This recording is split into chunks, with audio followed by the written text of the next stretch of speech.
again, everybody. Jim Thompson alongside Paul Santos and Laurie Loss from the New Bedford Standard Times. Welcome to tonight's telecast of Dartmouth High School football. Tonight, it's the semifinal, Southeast Division 3. Plymouth North in town to take on the Indians. Paul Santos, you get up in the morning, you shave, you look in the mirror. These two teams are doing the same thing. That's right. They're mirror images of each other. They run the ball well. They play solid defense. They both have great running backs who can put up a lot of touchdowns. Should be an interesting contest tonight. They have in Plymouth North the state's leading touchdown maker, number 20. Kid by the name of Miles Uva, 22 touchdowns on the season for Plymouth North. The Indians are going to have to figure out a way to stop him if they're going to win the game tonight. Laurie, you've seen a lot of the Indians. Their defense has been tremendous this season. This team they're playing tonight averages 42 points a game. Yeah, and Dartmouth's only given up 10.2 per game, so, I mean, something's got to give there. I know Dartmouth's defensive secondary has been really tough this year. I want to say they had 10 interceptions coming into this game.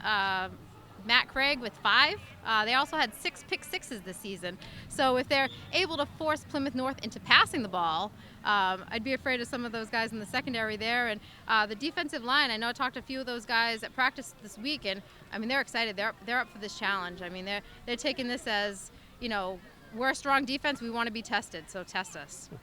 How tough do you think it is to be the defending Super Bowl champion, defending your crown against a good team like this, Paul? Well, no question about it. The other teams are always going to be looking at the defending champions to try to come into their stadium and pull off the win. I don't think it's going to be that easy for Plymouth North, though. This Indian team has a diversified offense, strong defense, they do so many things well.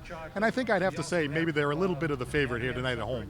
I know, Laurie, you and your colleagues picked the games during the week. Got a prediction for the people in Dartmouth tonight? Well, both Buddy Thomas and myself, we both picked Dartmouth to win. So we'll see. We'll see if the Indians can pull it out. Playing it safe there. He's playing it safe, yeah. Well, hey, you know how that goes. Last year in the Super Bowl run, I picked them to win every week, including knocking off Somerset Berkeley, which was undefeated, Walpole, which was undefeated, and winning in the Super Bowl. So. And she was right every week. I was right. They made me look very smart last year, so hopefully they'll make me look smart again. And I assume you're married as well? Yes. And you're never wrong there either, right? Paul and I know all about that. Okay, we'll be right back with tonight's opening kickoff in just a moment.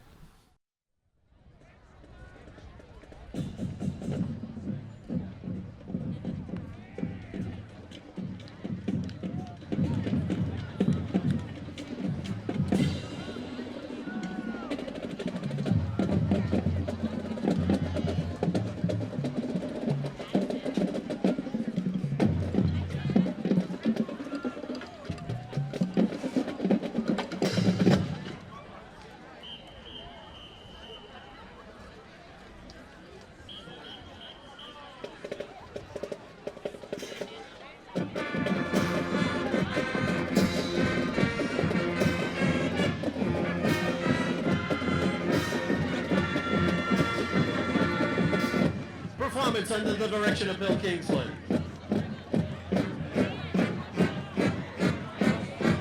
Assisted by Tom Unks, Tyler Kingsland, and John Souza. Color guard, flags and rifles, supervised by Addison Caterli. Assisted by Anthony Cabral and Paul Swiss.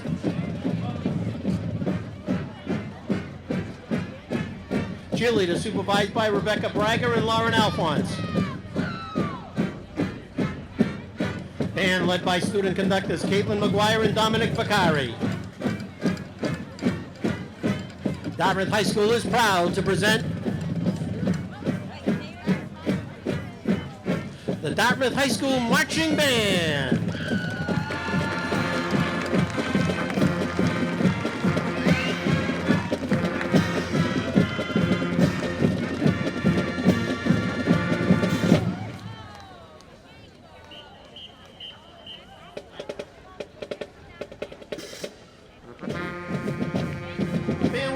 Following music for pregame. Music from the movie Robin Hood, Fight, Our Boys Will Shine, and Glory to Dartmouth.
Hi again, everybody. Jim Thompson alongside Paul Santos, and welcome to the semi-final Division III matchup between the Eagles of Plymouth North and the Indians of Dartmouth High School. The road to the Super Bowl goes through Dartmouth High. Paul Santos, we talked about it on the pregame. These teams are mirror images of one another. Offensively, they each score 40 a game. Defensively, they give up less than 50. Absolutely, and that's what makes it a very interesting matchup tonight between Plymouth North and Dartmouth. Dartmouth, the number 2 seed, coming in with a record of 6-2. Plymouth North at 7-1. But yeah, you're absolutely correct. Both teams have a very solid running game. Of course, Plymouth North, it's Miles Uva.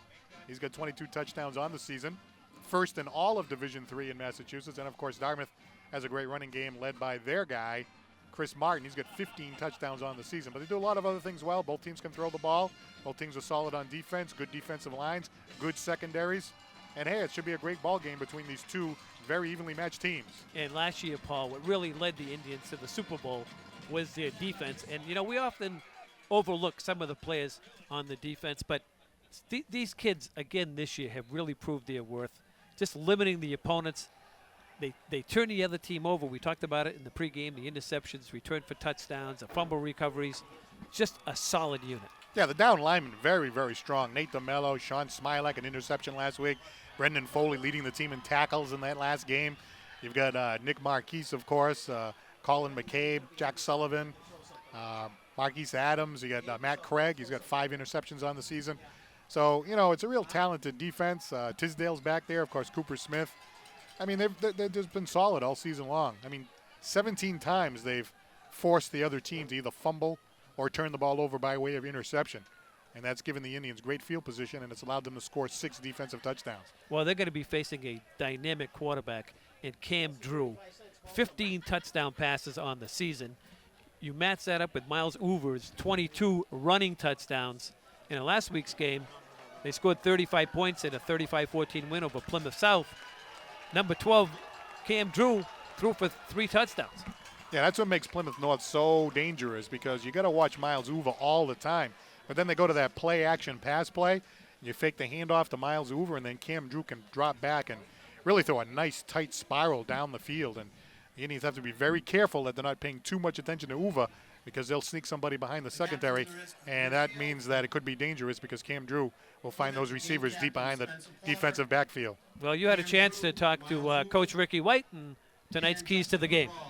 Well, a few things that Coach White wanted to deal with today, of course, is Miles Uva. We mentioned him, 22 touchdowns, number 1 in all of Division III. Real powerful back. I mean, he'll just knock people over, no question about it. You can't really deal with him one-on-one. You have to gang tackle him. You can't tackle him from the top. You really got to go for the ball and really deal with Miles Uva. You also have to control the big line. This is one of the biggest lines that the Indians have faced all season. Yeah, they had Bridgewater A&M and you had Barnstable.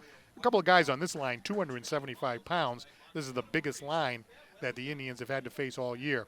And mistake-free football, if there's ever a time to execute well, not make that big mistake, come through with the big play at the right time, it's tonight in a playoff game against Plymouth North. Well said. In, you know, matching up the quarterbacks, Cam Drew, very experienced. I said 15 touchdowns, threw 3 last week.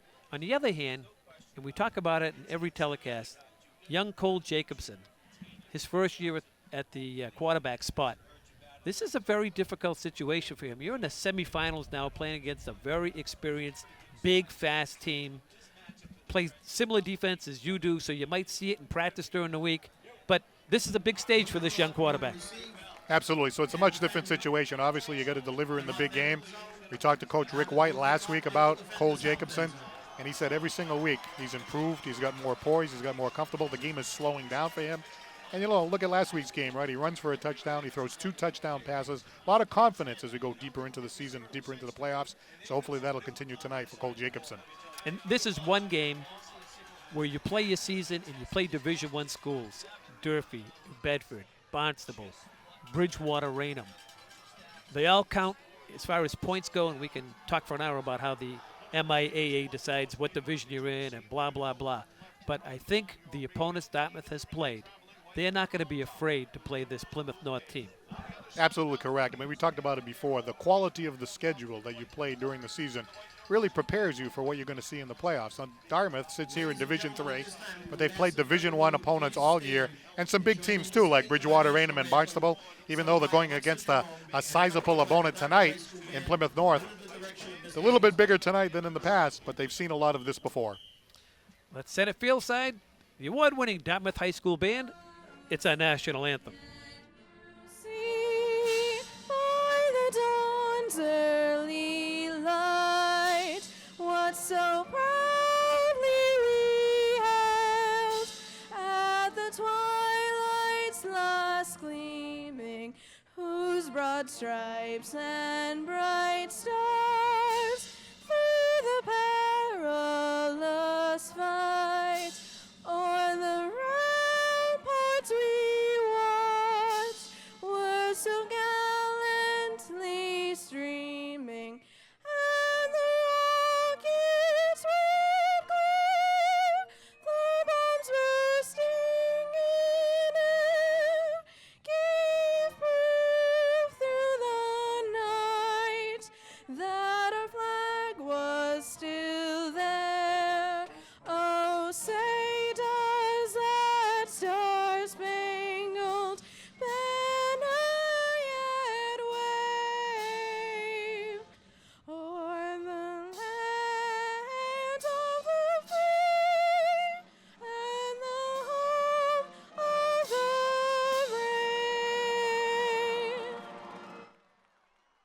brave? Hey, you look down at the Indians.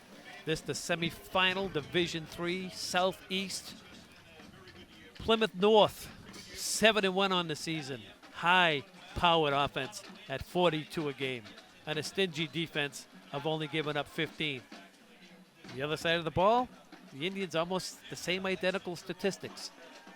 So when you go to keys to the game, you have to play mistake-free football. The key is, and you alluded to it earlier, they have to stop Martin. Indians have to stop Uva. But it may be the quarterback play in number 12. That's the guy I'm a little nervous about, Cam Drew. He may be the difference, if there is a difference. Well, Cam Drew, a very solid quarterback. We talked about it before. We've heard a lot about him. And the thing is, he does the play-action fake so well. He play actions, of course, to Uva. And Uva's a guy that the other team is going to be watching. They're going to be keying on. They're going to be trying to stop. And the play-action fake to him, and then a solid pass over the top, that could be trouble for the Dartmouth Indians. So the Indians are going to have to watch that for sure.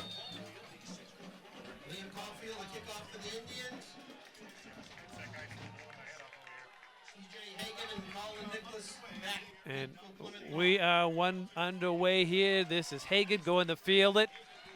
And that ball rolls into the end zone. So Plymouth North will have it 1st and 10 from their own 20. So we'll get an idea to look at this Plymouth North defense right off the bat, and we'll have to keep an eye on number 12, Cam Drew, their quarterback that we alluded to. Very smooth, comfortable senior. Can pass the ball very, very easily, and, of course, hands the ball off to Miles Uva, Kyle Plant, Joe Walsh also in the backfield. They also run that jet sweep, a little bit different version. We talked about it before the game. Jim, we'll have to watch how they run it because it's a little bit different than the way the Indians do it. Same result, they just running out of a different formation. So here's Drew working out of the I formation. Here's Uva, the first carry of the game, and Miles Uva's out for a gain of 3. And guess who he ran into? Sean Smilak, one of the leading tacklers for the Indians this season, Paul. Well, Sean Smilak, just a terrific defensive back, a defensive lineman. He went in there, made the tackle. And you saw one of the things about Uva, right? The coaches were talking about before the game. He's a guy that really likes to pound you, So you saw the hard contact. You could hear it from up here. But that time, Smilak, who had an interception last week, in addition to his terrific line play, made the stop for the Indians there. Second down call. Here's Hoover again. He's got a little bit of running room. Ball's out, and the Indians have recovered. And falling on the ball is Nate DeMello. So the Indians turn him over on the second play of the game, and that was a solid hit by Brendan Foley that caused the fumble. Well, the Indians have caused 7 fumbles on the season so far, and you can make it 8 right now. The defense coming up big early in the game, a field position situation now as the Indians have them deep in enemy territory. Foley making the hit, Nate DeBello pouncing on the ball, and we talked about it at the beginning, mistake-free football. The Indians get the first break early in the game. The ball turned over, and they have the ball at the enemy 27-yard line. 23, make it. No, 27. Scoreboard's wrong. Jacobson there at the quarterback out of the diamond set. And here's Martin, and Martin runs right between the guard and tackle and gets his way down to the 20-yard line, where Burkett made the tackle for the Eagles. I'm going to take a look at the fumble here, and the Indians really generating a nice thrust here. Here comes Uva, and the ball jarred loose by Foley. Foley was coming from the side, just a jarring hit on Uva. Uva didn't know it hit him, and the ball came loose, covered by DeMello. Indians ball. 2nd and 4 now for the Indians. This is Martin to the right. Martin's got running room. Chris has got the first down and more. Chris Martin with a gain of 9 and an Indian first down. Steve Manning making the tackle for the Eagles. Well, the Indians got the ball back, of course, forcing the fumble. They get 2 times. They hand it off to Chris Martin, leading the area with 15 touchdown, gain of 6 and a gain of 9. And I like it when they pitch to him. He has so much more room to maneuver. And he gets a gain of 9 and a first down for Dartmouth. First and goal from just inside the 10-yard line. There's Martin. Martin's right through that defensive front and down and close to the goal line. He's got to be marked just shy. Making this tackle was Swenson. David Swenson stopped him down there at the 1-yard line. Well, we've watched Chris Martin run the ball all season. He's got the ball 3 straight times here. And one of the things you like about Martin, he loves the contact. He gets inside. He's not easy to bring down. Just pounds his way through. Not easy to stop one-on-one. Grinded it out for about 5 yards down to the goal line. Indians knocking on the door early in the game. And the Indians just got a big break. Personal foul, grabbing at the face mask. That'll just move the ball perhaps a half a foot closer to the goal line, but more importantly gives the Indians 4 downs from here, Paul. And you would think that would be pretty easy to get in with this offense. This is Martin. He jumps up and over and in for the first score of the night. Chris Martin with just under 9 minutes to go gets the Indians on the board first. Well, Chris Martin got the ball 4 straight times since the Indians were able to recover that fumble. And there he goes from the 5-yard line, leaping right over that very large defensive line of Plymouth North. I guess that's one way to get by them, leap over them. And Martin was able to do that as he's in for 6. Touchdown number 16 on the season for Chris Martin. Liam Caulfield now to attempt the point after touchdown. And the kick is up, and the kick is good. High up into that tree, Paul. This kid's got quite a leg. He's quite an asset. And the Indians turn Plymouth North over. One of the keys to the game. Both teams don't make a mistake. Offenses on both sides are so good, you'll pay for it. I'll tell you, the Indians absolutely made them pay. The ball handed off to Uva. He's the guy that, Plymouth North wants to put the ball in his hands. But here comes Foley from the side, jars the ball loose, covered by DeMello. The Indians had the ball at the 23-yard line, and they ended up going into the end zone for a touchdown. And there goes Martin charging in on that sizable defensive line. There's one player there, 275 pounds. Martin says, okay, I'll just go up and right over you. And then leaps through the air and goes in for the touchdown. Touchdown number 15 on the season.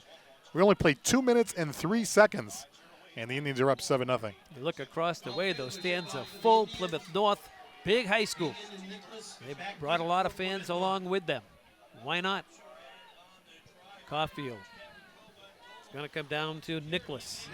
Here's Nicholas across the 30, and he takes a solid shot as he crossed the 30 and is down at the 31-yard line. That was Liam Caulfield, and who says kickers can't tackle, Paul? Wow, he just went flying in there. The Plymouth player returned it about 17 yards. He was going full speed, but then what seemed like out of nowhere comes Liam Caulfield, and he just lays a huge hit and brings him down at the 32. So Plymouth North now has it 1st and 10.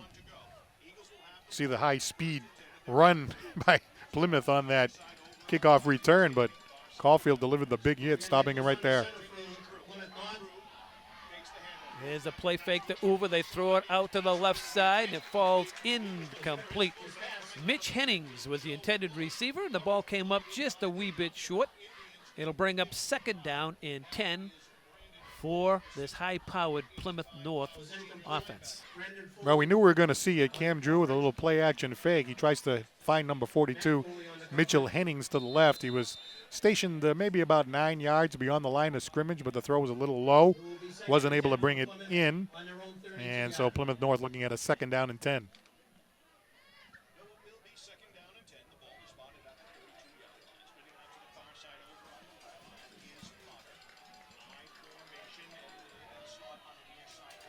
They work out of the I formation again, and they play fake. Go to the strong side. They throw it again to the wide side of the field. This time, Jake Burkhead was the intended receiver, and Cam Drew just overshot him, bring up 3rd down and 10 now for Plymouth North. Well, 2 times in a row, Plymouth North throwing the ball in this second possession, a little play-action fake.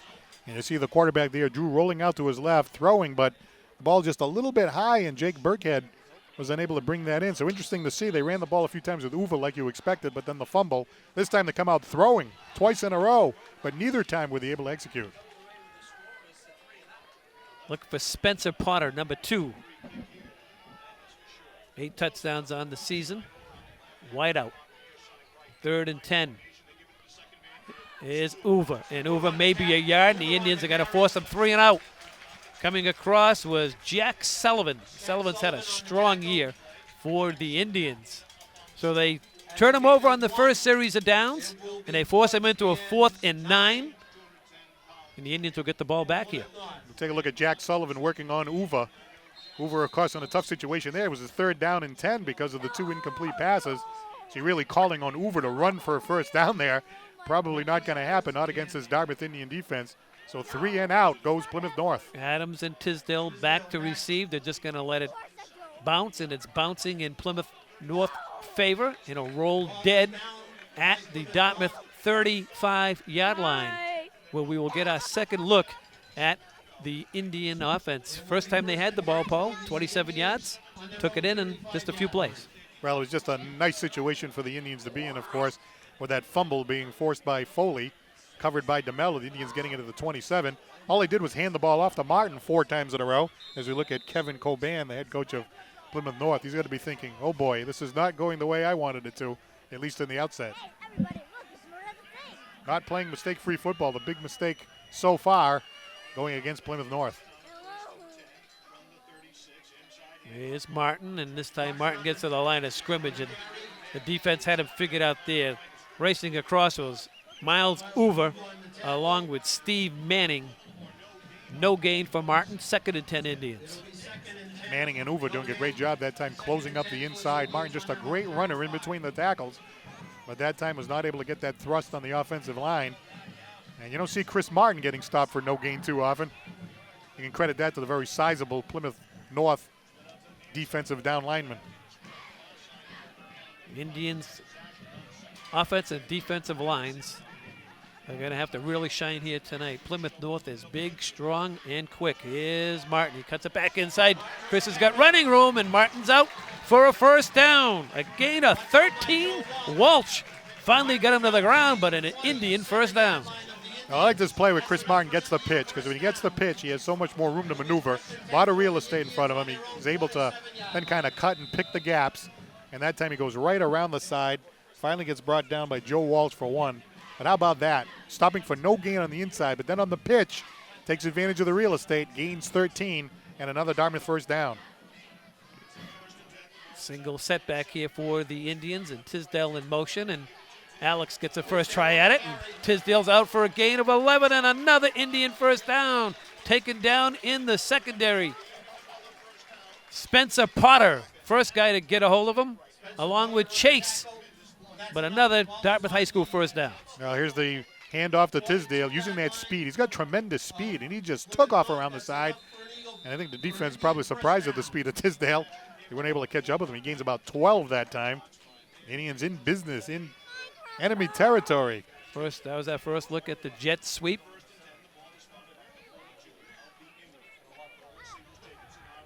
Here's Tisdale back this way. Off the play fake, and it's the quarterback Jacobson carrying for a gain of 3 before he ran into Joe Walsh. You get a look at Cole Jacobson coming off the field. He's really been a developing quarterback during the course of the season. He's talking to Coach White right there, but one of the things you have to like about Cole Jacobson is that, you know, he does those play fakes to Tisdale and Martin, and then all of a sudden he takes off. And a lot of times that's a surprise to the defense. I think the defense is a surprise with how well that quarterback has been running the ball. Here's a good look at Chris Martin, number 28.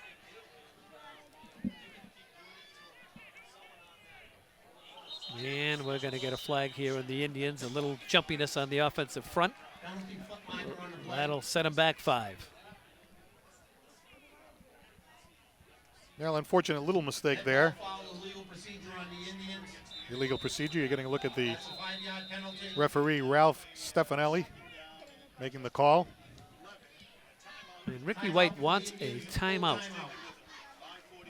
So I think he just wants to settle his team down here. They have another opportunity. They're inside Plymouth North territory as we look on at the huddle. Coach White, what a great job he's done since he took over at the helm. Oh, yeah, absolutely. He's just a terrific coach. He's got a lot of experience, a lot of success here with the Dartmouth program. He's really built a nice program here at Dartmouth, and, of course, culminating last year with that Super Bowl run. Of course, the Super Bowl appearance back in 2007 with the Jordan Todman, Sean Sylvia team. Also Hardy Lynch on that team. And, of course, this group here going all the way to July last year, bringing home the Division III Super Bowl championship. So it's just a great program and a great take for the town of Dartmouth to come out and watch a football game on a Friday night here at the stadium. The Indians in the huddle. And you see quarterback Cole Jacobson there along with Coach Rick White and the rest of the Dartmouth team. They just had a third down and about 6 turned into a 3rd and 11. So I think that was a good time out there by Coach White. Bring everybody to the side and say, okay, we're looking at a 2nd down and 11 here. What do we want to do? How are we going to execute this play? We don't want to give Plymouth any kind of chance to get the ball back and get some momentum. We've got them on the ropes. We got 1 score. Let's put the pedal to the metal and really get them on the ropes.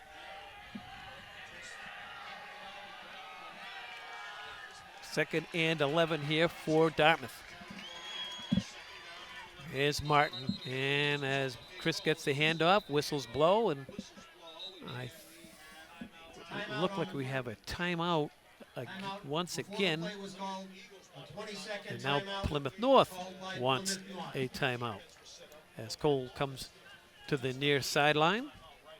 So perhaps the coaching staff, defensive side of the football for Plymouth North, didn't like perhaps the formation Dartmouth was in. Perhaps they hadn't seen it before, and they call a timeout. Very seldom do you see back-to-back timeouts like that. Right, I know. Well, one of the things that's interesting, right, so far in the game, and I know it's very early, we're only about halfway through the first quarter, but so far Plymouth North really hasn't had an answer too much for Dartmouth's running game.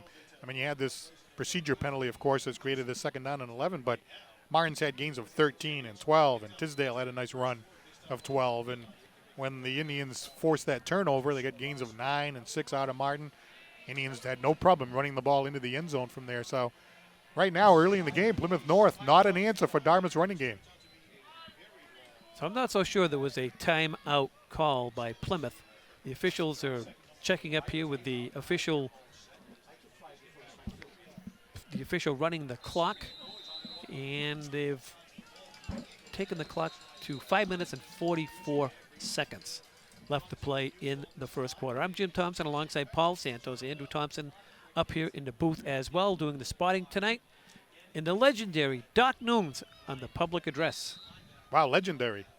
Oh, he's a legend. That's not a word you throw around too often. Well, you'd like to throw him around. I'd like to throw him out, but that's a story for another broadcast. 2nd and long here for Dartmouth High School. Here's Martin, and Martin Bryan perhaps back to the line of scrimmage, maybe a yard. but that's it. Getting up from the bottom of the pile was Mitchell Hennings. That's a second stop on Martin by Hennings in the first quarter. So now looking at third down and 10 yards to go for Dartmouth. Very interesting situation here. What's the call going to be for this Dartmouth offense? This is a situation where, that procedure penalty hurt them a little bit because it could have been a 3rd and 5. Maybe you can run the ball easily for a first down. Let's see what they come up with.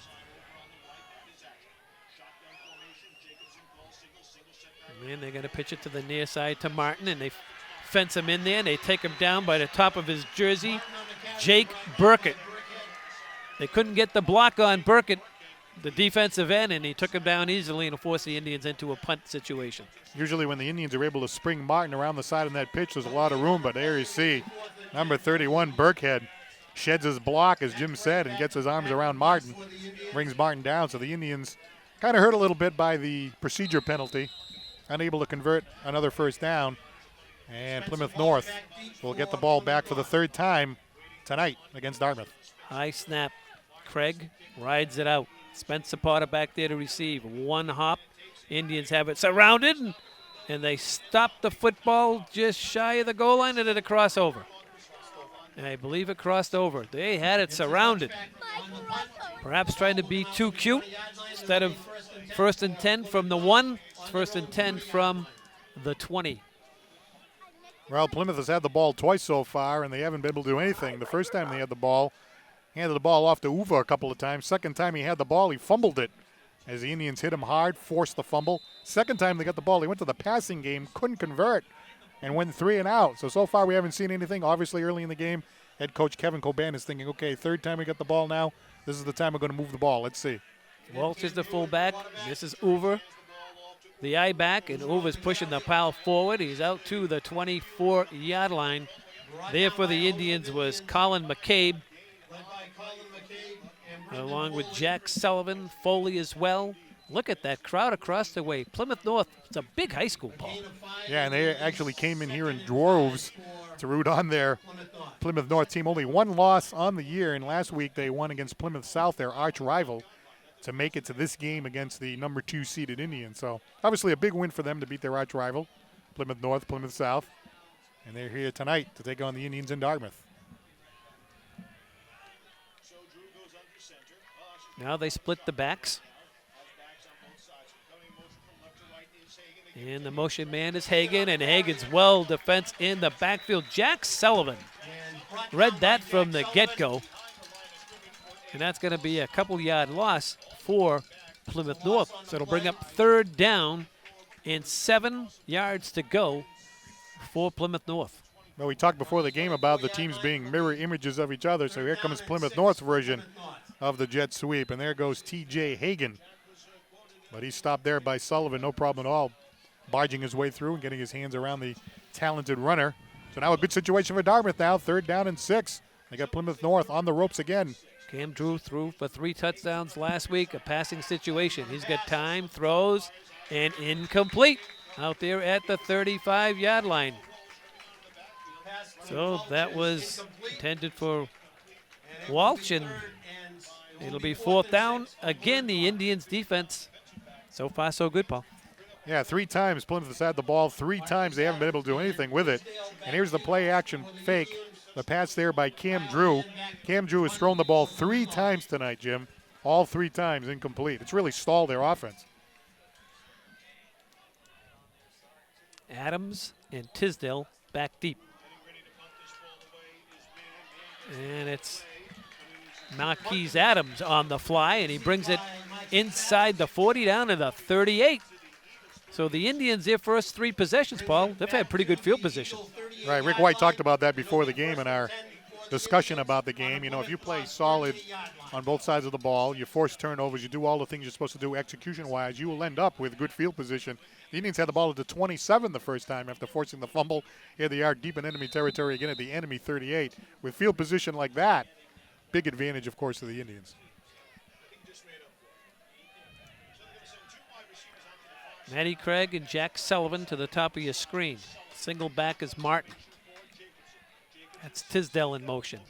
And here's Martin, and Martin lowers his head and smacks his way down to the 35, perhaps the 34-yard line, and there's a big pile of mess down there. Brian Proctor, along with several others, make the stop on Martin. So they'll give Chris a gain of 4. Be 2nd down and 6 for the Indians as we approach the 2-minute mark here in the first quarter. The Indians on top 7-0. This is the Division III semifinal, Southeast Division.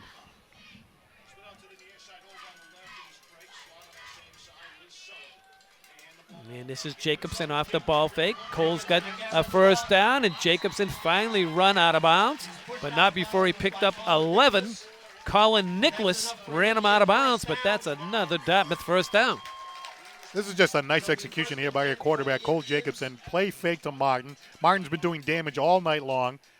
You see the defensive backs biting there, and off goes Jacobson down the side. Runs really, really well. Gains 11 yards that time, and the Indians with yet another first down. That's about 5 first downs on the game tonight for the Dartmouth Indians to Plymouth North's 0. Ball at the North 22. There's a bad pitch. Martin picks it up. And Martin's going to be finally taken down back at the 28-yard line. But that play was a mess right from the get-go. Derek D'Souza was in there, along with Burkhead defensively. Well, let's take a look, see what happened here, Paul. When we talk about execution, this play not executed very well at all. Looked like the pitch was a little low, and Martin almost seemed surprised. But he was smart, didn't try to do anything too crazy, just ran it as best he could. Could have been a lot worse, of course. Could have been a turnover. So at least the Indians still have the ball in enemy territory, 2nd down and very long. 17, in fact, to go for the Indians.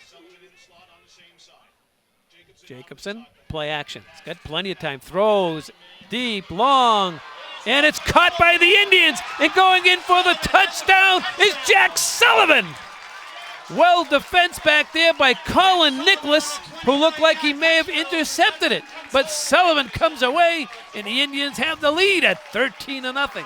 Outstanding play here by this Dartmouth Indians offense. There's Cole Jacobson comfortable in the pocket, puts the ball over that defensive back, but Jack Sullivan had to catch it as he was being hit, and he brings the ball in and then motors his way into the end zone those last couple yards. What a play by the Dartmouth Indians offense. 2 scores up on the board here in the first quarter. The Indians really taking it to the Eagles so far.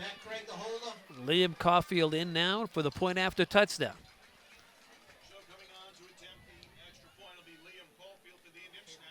Operation looks good thus far, and Caulfield kicks that down to Bishop. Stang will look on it, yet another angle, Paul.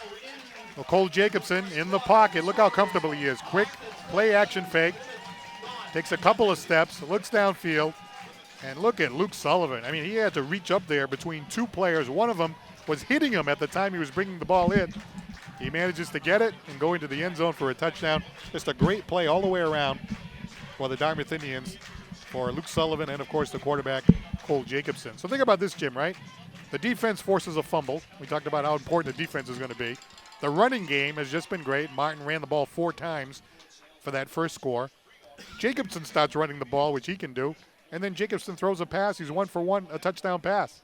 And on the other side of the ball, 3 and out, followed by 3 and out, followed by incomplete passes, followed by a fumble that happened before. Everything being executed beautifully by the Indians, and Plymouth North just can't seem to be getting anything going yet. And Cam Drew, Plymouth North, 15 touchdowns on the season, 3 last week against Plymouth South. It's just been off tonight so far. Yeah. So the young Indian quarterback, so far so good under this pressure. And this is Hagan. And Hagan boots it out of bounds. So Plymouth North unsettled here in the first 11 minutes. 57 seconds left to play in the quarter. And they just don't seem comfortable here so far, Paul. No, out of sorts. You would think that, they're coming in here tonight. You're going to see Uva with the ball a lot. Maybe we're thinking, okay, that big offensive line, as we take a look at the head coach over there for Plymouth North, that's Kevin Coban. They're going to get Uva going. They're going to use the big line. They're going to try to establish something, but a fumble turns into a touchdown for the Indians. Then they try to say, well, okay, we're not going to use Uva. We're going to start throwing the ball all over the place. Incomplete passes all over the place. Indians end up with great field position again, and then the terrific touchdown pass from the Dartmouth Indian quarterback Jacobson to Sullivan. And a 2-touchdown lead for Dartmouth, and we are still in the first quarter. Long way to go, of course, but So there's something going on here with the clock operator or whatever. There is a flag down. You saw the referee, but I think they may be checking the clock once again. there's Ralph Stefanelli. And now they're going to have a conversation. Now, I've been in these. Now, the guy coming over, he's a little hefty, and he's saying, I know what phase is. I know after the game we'll go get something to eat. And, you know, I've been doing this a long time. You can tell they're going to make the Indians kick this ball over, I think. I mean, this flag came in very, very late after Plymouth North booted the ball out of bounds. And Ricky White is not happy. I'll see if Paul Santos and the crew over here can let us know what happened. You got the TV. Do either one of you guys read lips? I've read your lips a few times. We're talking to the guys at WNBH. We have no official.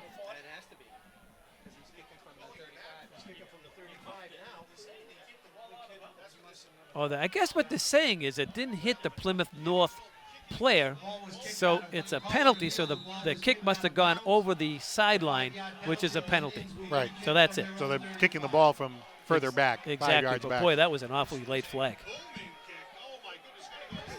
Out of the end zone And again. now he's out of the end zone and no flag. It's a touchback. So all that took 15 minutes and we're ready to go again. Still 57 seconds left. But it looked to us up here in the booth and watching on the monitor that ball was muffed and it went out of bounds. Right. And both teams came out, and all of a sudden, as often happens in high school football, some referee comes out of nowhere, tells the head referee, oh, I don't know what happened. And they just heaved the flag, which Right. was about 2.5 minutes after the play happened. So that's how bad calls happen, right? Exactly. Is that what you're saying? That's what I'm saying. Yes. And I can say it because I've been around a long time. Yes, you Paul, have. all right? Yes, you have. They could kick me out at any time. I could care less. 1st and 10, Plymouth North. Only kidding. We love officials. So if you're head coach Kevin Coban, what are you thinking right now? I'm thinking my team's in trouble because I can't run and I can't pass. So here's Drew. And he gets it out to the far side and he completes it. They're looking for the run after the catch and they get it. A gain of 12 and a first down. That was Spencer Potter and Jack Sullivan making the tackle, but not before Plymouth North picks up, I believe, their first down of the game. Yeah, it is their first down of the game, and they had the ball. This is the 4th time. This is probably the Cam Drew that we're expecting to see. Nice and smooth executing that pass for a first down, gain of 12. Clock running, 36 seconds to play in the quarter. And they give it to the counter play back the other way. We talked about that H-back. That's Jake Burkhead ran into Jack Sullivan. But it's similar to the jet sweep. They just run it out of a different formation. They run it out of almost like the tight end coming across the formation. And that time, Jack Sullivan held his ground. You want to make the defensive end bite. He didn't bite. No gain on the play, 2nd and 10. Yeah, no gain at all. So now the running game just not working so far for Plymouth North, despite their large offensive line. Well, we've seen a lot of action here in the first quarter. It's Plymouth North averaging north of 40 a game. So far, shutout at the end of one, Paul. Indians 14, Plymouth North nothing. Yeah, we talked about it before the game, mistake-free football, execution. It's all about execution tonight. Well, so far, the Indians have been executing, and Plymouth North has not been executing. Indians doing the job on defense. Fumble forced by Foley, recovered by DeMello. Chris Martin running the ball effectively. He's got a 10-yard touchdown run to his credit. Plymouth North can't run the ball. Passing, multiple incompletions. And how about that quarterback for the Dartmouth Indians, Cole Jacobson? Little play action, comfortable in the pocket, and he finds Sullivan, and Sullivan did a great job bringing that ball in. So everything going right for the Indians so far. It's early in the game, only one quarter, but nice 2-touchdown lead. That's the way you like it. And that's what's happened so far for Dartmouth. And the Indians, the last 2 seasons, Paul, just terrific on the defensive side of the ball. Coach Martin, for many, many years here at the high school, just a hard-working guy. He knows what he's doing, and obviously he's a great teacher because year after year the Indians play solid defense. It's almost like Belichick. There's no one that really stands out. It's just an 11-person team, and that's what it's supposed to be. You know, Smilak's really good, and a couple other guys, but it's all 11 that are good. You know, it's not one or two guys, and that's why they're so tough to run and pass against. Well, you see a guy like Miles Uva, right? 22 touchdowns, #1 in the entire state in Division III. Indians' defensive line and linebackers have held them so far. Second and long here for the Eagles. They trail by 14. Here's Uva. He bounces it to the outside. The Indians chasing him, and Uva's got himself a first down as he cracks it out to the 48-yard line. It was Luke Tisdale finally got him down, but that's the best run of the night thus far for Plymouth North. Yeah, we expected Uva to be the big guy tonight, but this time, after really struggling so far in the game, he really took off around the right side of that line. Likes to run between the tackles, but he's got some speed around the side. That's a gain of about 13 yards for Uva, his best run of the night. And Plymouth in business here with another first down. It was Luke Espindola on the tackle, not Tisdale. First and 10 for Drew and his offense. And then they give it to the first man through, and that's the fullback to Burkhead, and ran right into linebacker Smilak. Ball carried by Burkhead. Brought down by Sean Gain of Smilak. 2 on the play. And actually, they're going to mark him a gain of 3. It'll be, well, that guy across the sideline keeps creeping up. Gain of 4. It'll be 2nd and 6. Started out with a 2-yard gain. He kept walking. Just kept getting more favorable for Plymouth.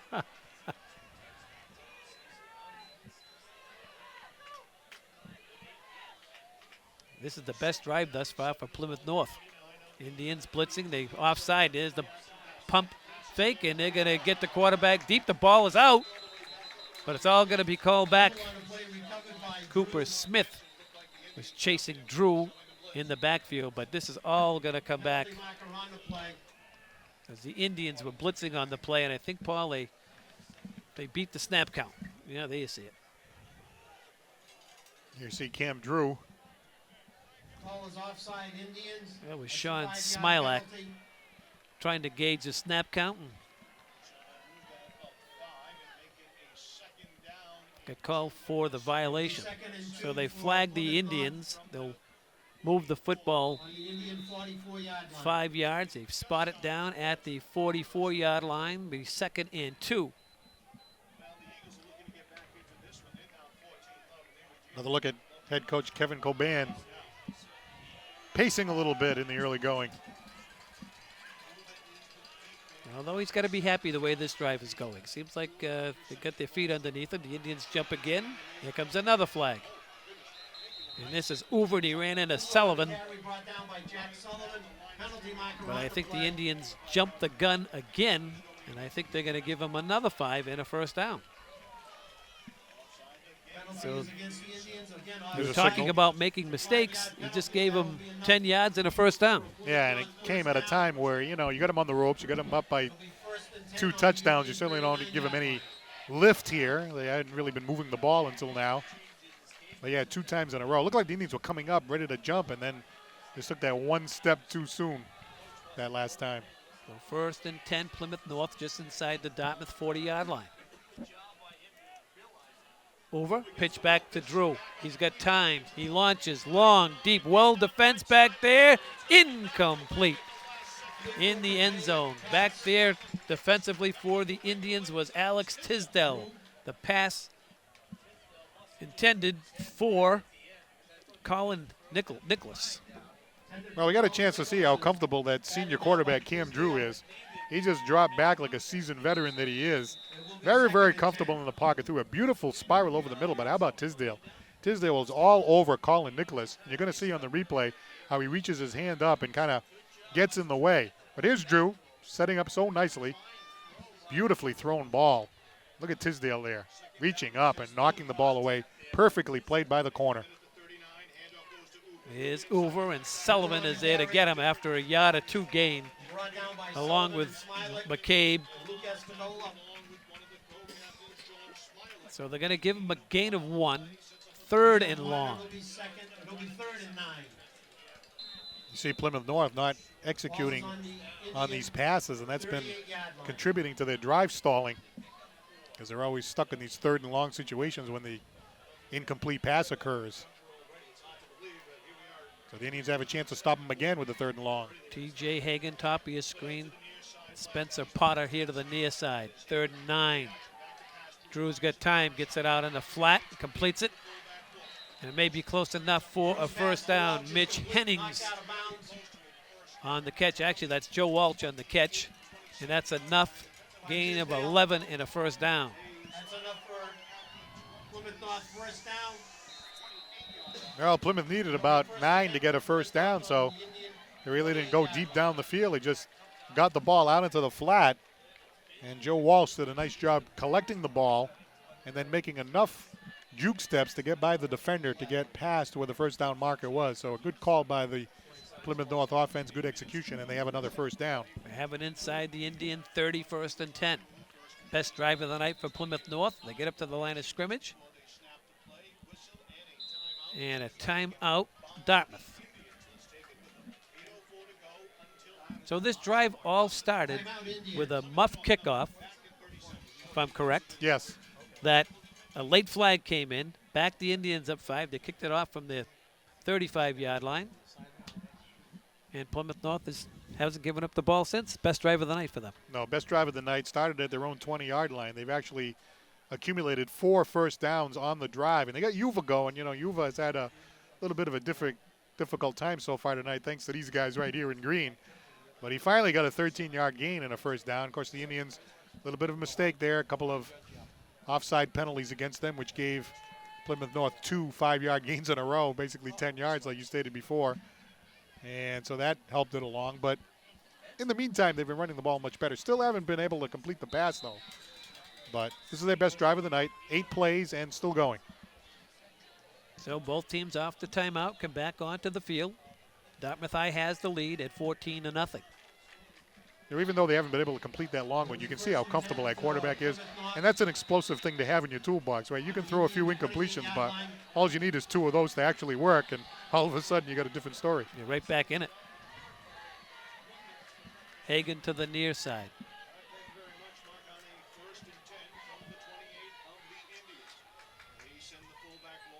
Here's Uver. Uver looking for running room, and he's not going to get any.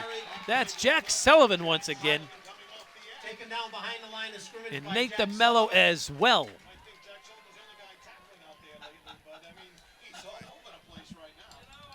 Well, you see Uva this time.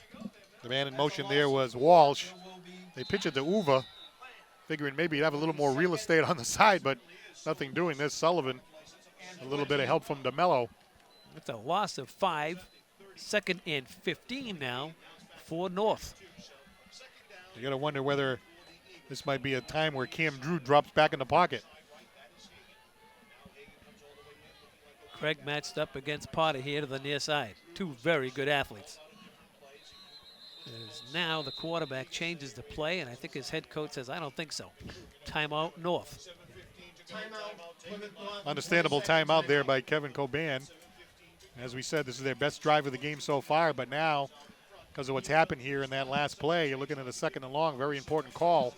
Try to keep this drive going. Well, we talked to Kevin Coban, the head coach of Plymouth North, on the field prior to the game, and I said, boy, you guys are mirror images of one another. And he said, yeah, this game ought to be played in about 40 minutes. Well, that hasn't happened. No. As I think he gave us a little curveball because he's gone to the passing game a little bit in this one. And between the penalties and both teams calling timeouts and official timeouts, it's been a fairly long game. That 40 minutes has already passed. Right, all those incomplete passes stop the clock every single time, and there's been a lot of them for Plymouth North. 2nd and long. Here's Drew. They're going to set up the screen. They have it set up nicely.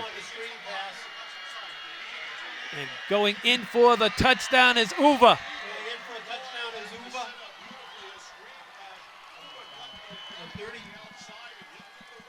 32-yard That was well set up. The Indians bid on that. We have an injured Dartmouth player, and that's Jack Sullivan. Well, there's Drew. This is a great call here by the Plymouth North offense. They get it out to Uva in the flat, something we haven't really seen so far in the game. A nice little play by the quarterback, getting into the hands of the guy that you want to have the ball.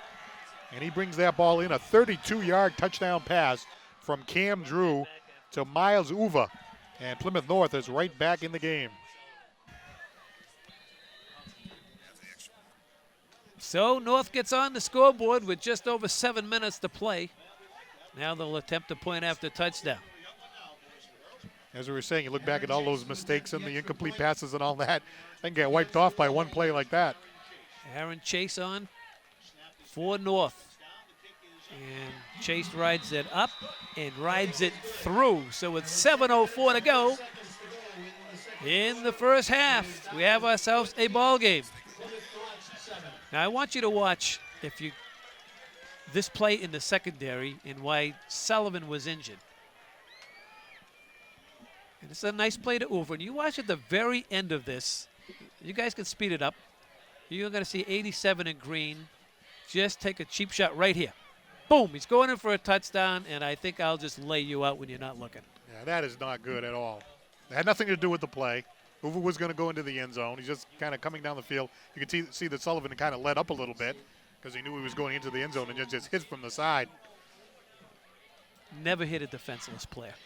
But it does happen. And there's Kevin Coban on the sideline.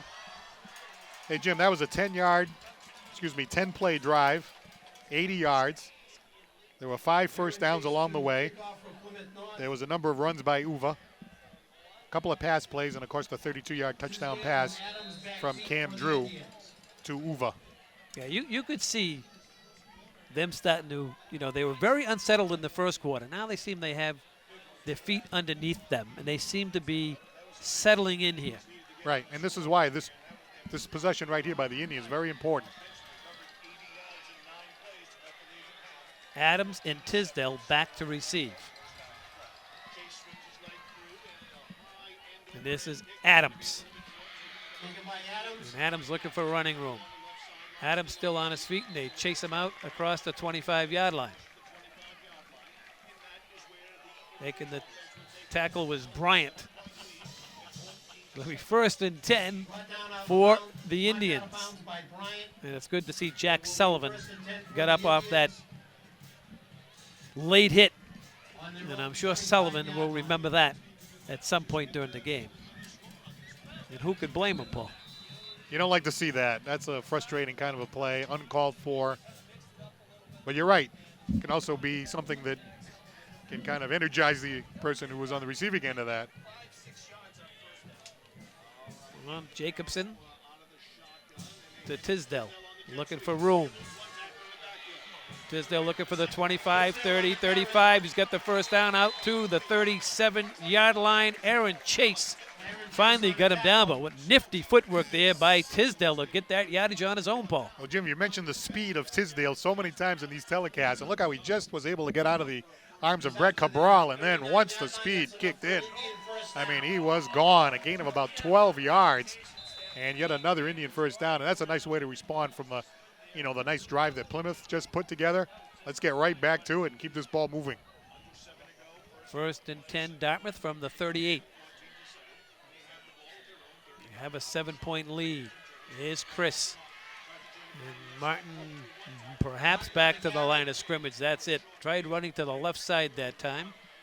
Ran into Jake Burkhead along with Kyle Plant. No gain on the play. 2nd and 10 for the Indians.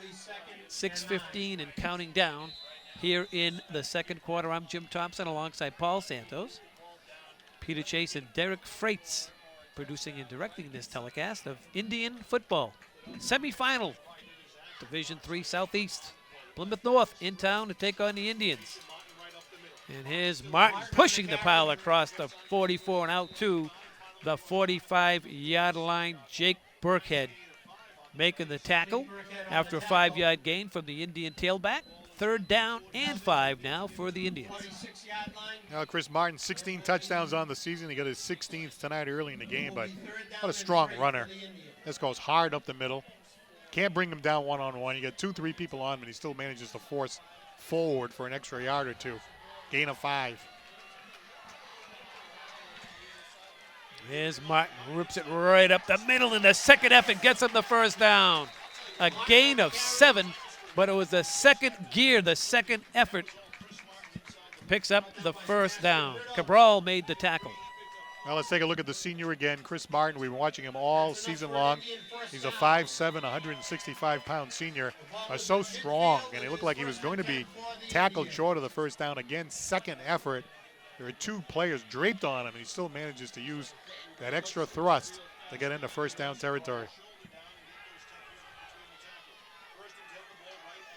Tisdale is going to run it in your living room. Not anymore. Ran it right into Miles Uva. Uva can run it, and he can tackle you as well. That's a loss of 3 on the play. 2nd down and 13. Actually, they're going to move the ball back. So loss of 3, 2nd and 13. Tisdale was hoping that he could stop and kind of catch Uva going too far to the outside, but you see right there it failed. He probably would have been better off, just continuing the way he was going, but tried to make that little cut to the inside. Uva was having none of that, and Uva throws him for the 3-yard loss. It's one of the few times that the Indians have actually run the ball for a loss tonight. Oh, the Indians. That's the 3rd time they've done it. The first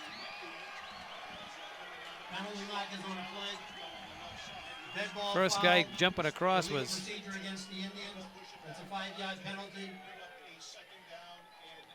Marquise Adams, I believe it was. So that's going to back him up now, Paul. You don't want to be in this position, 2nd down and 18. No. Comes at a very inopportune time. They just had the loss of 3 on that jet sweep that didn't work. Now you add another 5 yards to that. Plymouth just came down with that nice drive. You don't want to give them the ball back again with the 1-score game. You want to keep this ball and drive into enemy territory as we continue to run late in the second quarter, now 3:54 to go. Jacobson. He's got plenty of time. Surveys the field, fires it here for Tisdale. Way back, and he's got it! Tisdale's down at the 20-yard line. Double covered back there, and Tisdale came away with it. Colin Nichols was draped all over him. And Tisdale came away with the football. Very similar to what Sullivan did back in the 1st quarter. That's about a 38-yard pass from Cole Jacobson to Tisdale. And look at Jacobson, just like a seasoned professional in the pocket, lines it up, delivers the pass. We saw Tisdale from his safety position break up a play. Well, this time he hauls the ball in traffic, and a huge 1st down for the Indians when they needed it. That's 2nd and 17 to 1st down from the Plymouth North 20-yard line. A big play early in this one. Here's Martin. Martin to the left side, and Martin just tripped up. That's Burkhead once again making the tackle for North. So that play looked like it was going to open up a little bit, but still a solid gain of 4. 2nd down here for the Indians. 3 minutes to play in the half. How about the way the Indians are answering here from that Plymouth North drive that cut the lead in half?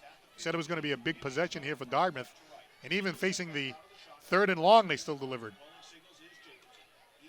Here's Martin, and Chris twists his way close to the 1st down. He's going to be a yard short. Brett Cabral credited with the tackle for North, but I believe Chris is going to be about a yard and a half, 2 yards short.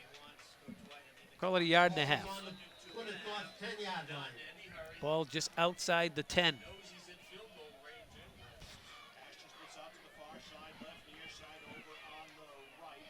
Martin, a single setback. Linebackers creeping up. And here's Jacobson.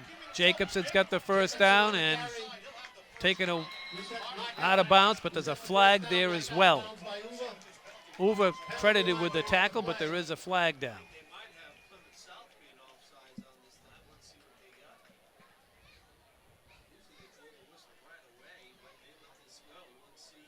As Jacobson's coming over to talk to Coach White.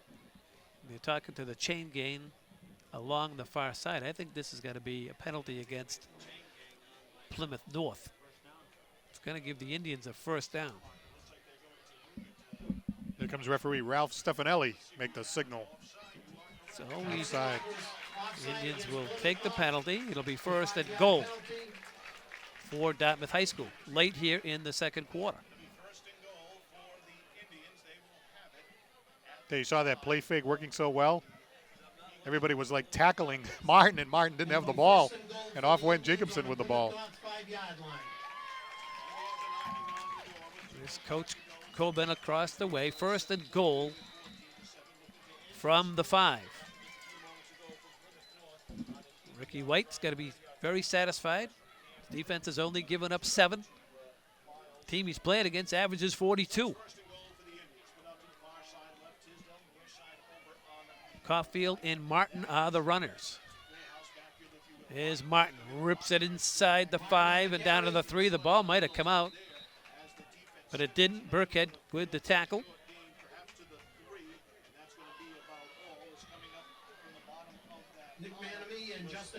Indians score so deep in enemy territory, clearly 4 down territory, so they're going to be content to just pound it. Really haven't had a big answer from Martin. So in 4 down territory, you think the chances of getting in are very good. And time continues to wind down, only 1:19 to go in the half. Second and goal here for the Indians. Martin's going to try it again right up the middle. And it's going to be hauled back. Manning, the first guy to get a hold of him, along with Burkhead. Oh, that was a loss of 1. Third down and goal now. They've got to spot the football around the 3. Nice contingent from Plymouth North coming down to the stadium tonight. Got some team spirit there. Folks certainly do.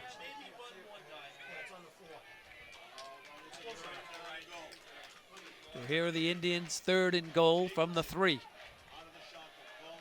They're going to pitch it to Martin. Martin looking for running room, not going to get any.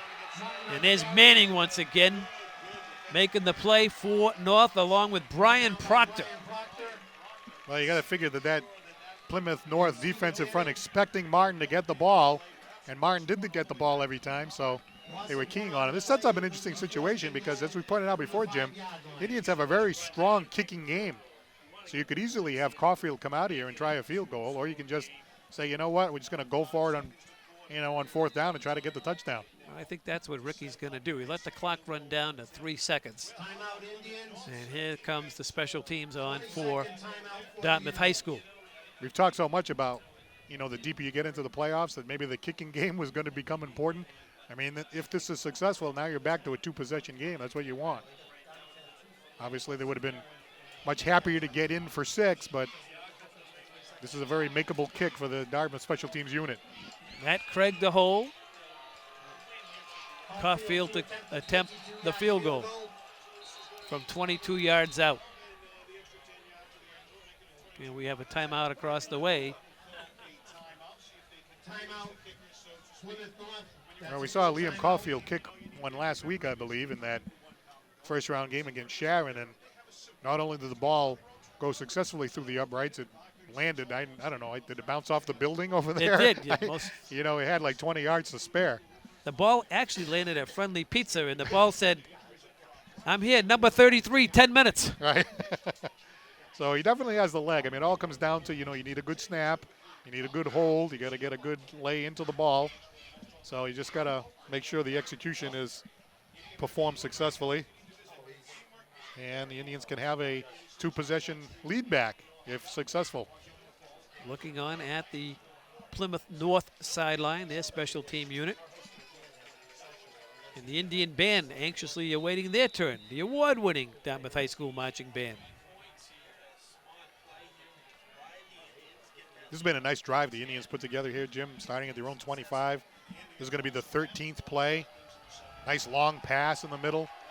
Some nice runs. More importantly, they kept Plymouth North off the field, their offense. 22-yard attempt here for Caulfield. Matty Craig to hold. Operation good thus far. Caulfield rides that up. It's up, and it is good. From 22 yards out, Caulfield puts them up by 2 possessions. At the half, it's Dartmouth High School 17, Plymouth North 7. Sit tight, everybody. I want everyone to go to the refrigerator, including you, Paul Santos, when you're watching this at home. Grab a nice cold beverage, your favorite cookie, and watch this 20 minutes of unbelievable Dartmouth High School award-winning marching band. Sound like a plan? Sounds like a plan. All right, we'll see you. Hi, I'm Amy Kazera. The DHS Marching Band and Color Guard have competed in the U.S. bands and NESPA circuits with many successful victories in their division for over a decade. As a member of the band myself, our restless schedule may be time-consuming, but it never fails to strengthen our playing and result in a better season overall. Stay tuned to see the marching band perform this year's show, Into the Hive.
everybody, and what a performance by that Dartmouth High School award-winning marching band.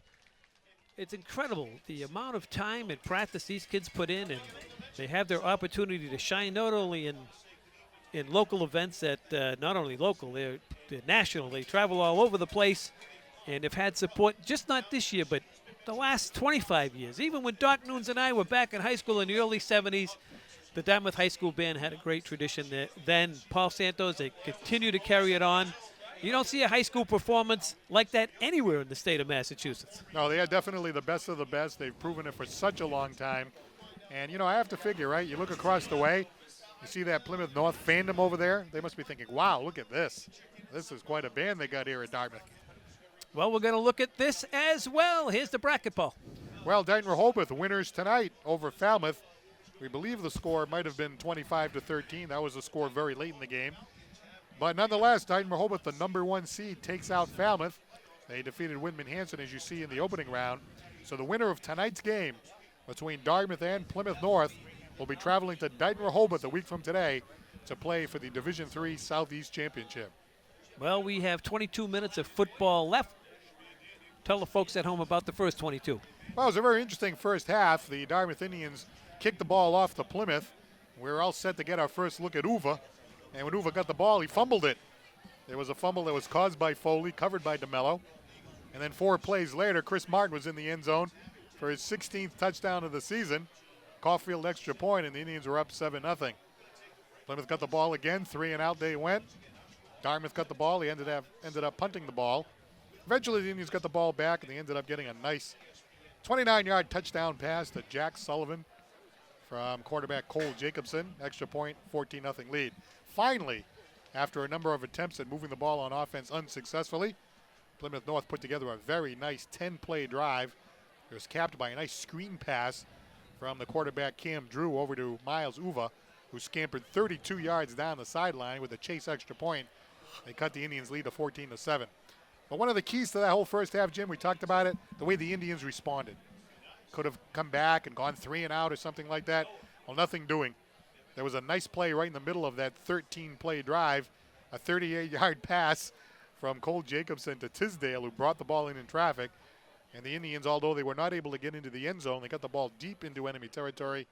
And it was Liam Caulfield kicking a 22-yard field goal to give the Indians the 17-7 lead, which we're at right now. So we're all set. The stage is set for what could very well be a very thrilling second half here at the stadium. Well, hats off to the Dartmouth High School defensive staff and the kids on the field. This offense of Plymouth North averages 42 a game. And for the first 22 minutes, Paul, that defense has given up 7 in only 1 drive. And a touchdown that was set up on a beautiful screenplay. Well done. Very tough on 3rd and long to defense that. Good call by Plymouth North. But other than that 1 drive, Indians have been pretty tough on the defensive side of the ball. Right, and they say Miles Uva, he's the kind of back that likes to run between the tackles, but the Indians' defensive line, the linebackers have given him absolutely nothing.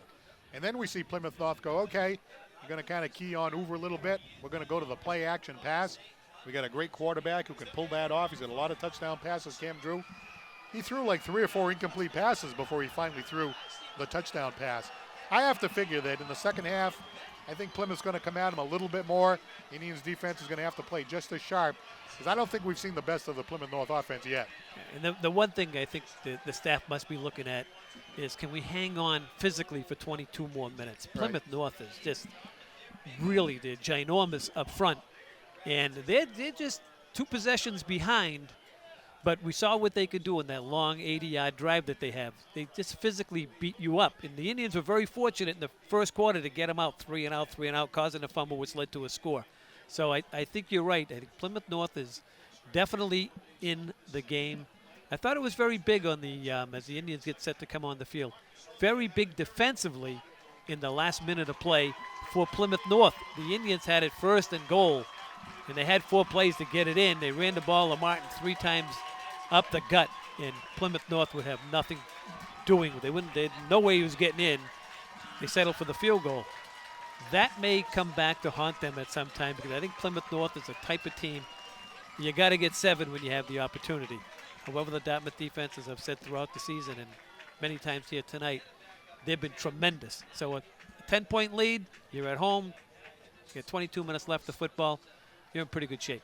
Yeah, a lot of things at work here, you know, and talking to Coach White before the game, the Indians playing that Division I schedule. They've seen big lines before, like Barnstable's got a sizable line, Bridgewater Raynham. But Coach White said, hey, you know what, that's fine, but this is the biggest line that we've seen all season, this Plymouth North team. So you have that, like you said, wearing him down. The thing that worries me is Plymouth North also is a big play kind of an offense. So, yeah, they can fail a lot. You know, they really had a hard time getting going.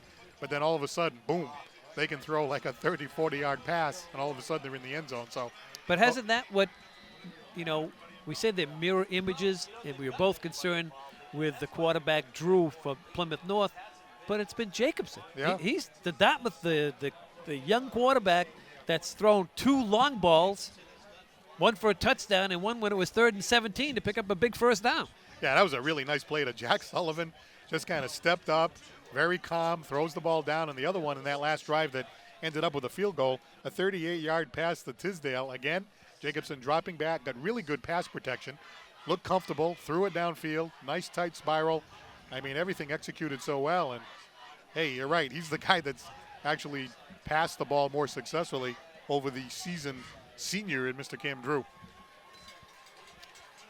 So the Indians have the lead 17-7. Adams and Tisdale back deep for the Indians, as you see the special team unit of Plymouth North getting ready to start the second half. How about these weather conditions tonight? Is this perfect? Fantastic. Or And I'm what? going to Florida again tomorrow. It should Again? stay here. Well, don't tell the people in the town I have a travel expense of thousands. Right. So, you know, all these years I've done the games. It's just a Yeah, little bonus they give me. You know? DCTV, all Yeah. right, take care of you. Yeah. Yeah, right. Comcast, We got you. We got you, they fly yeah. the big-time guys all over the place. You'll see. So ready to go here to start the second half. That's Aaron Chase. He's going to kick it away for Plymouth North. You said you've been 18 years, right? I'm here 18 days, so I got a little ways to go here. High end over end kick. And that's going to go out of bounds along the far side line. So that draws the penalty flag. That's the second one of those we've seen tonight. And I think the Indians are going to make them re-kick. Yeah, the first one, there was a lot of uncertainty as to what happened out there, but this time the call was made immediately. Well, they're not going to make them re-kick. The Indians are setting out their offense. And they're going to spot the ball at the 30. So instead of, you folks at home, instead of spotting the ball at the 20 if it was a touchback, because the ball goes over the sideline, it's a 10-yard penalty, and they spot the ball at the 30, just in case you were wondering. 1st and 10 Indians, first possession of the second half. Jacobson in there at quarterback. Caulfield and Martin are the runners. And here's Martin. He tries the left side, and Chris runs into a stone wall on his first carry. Making the tackle was Cabral and Manamy. So they give him a gain of 1. Second down and 9. They seem in the last couple of series defensively, North has stymied Martin. Right, I was just going to say that they're doing a better job on Martin as the game is going along.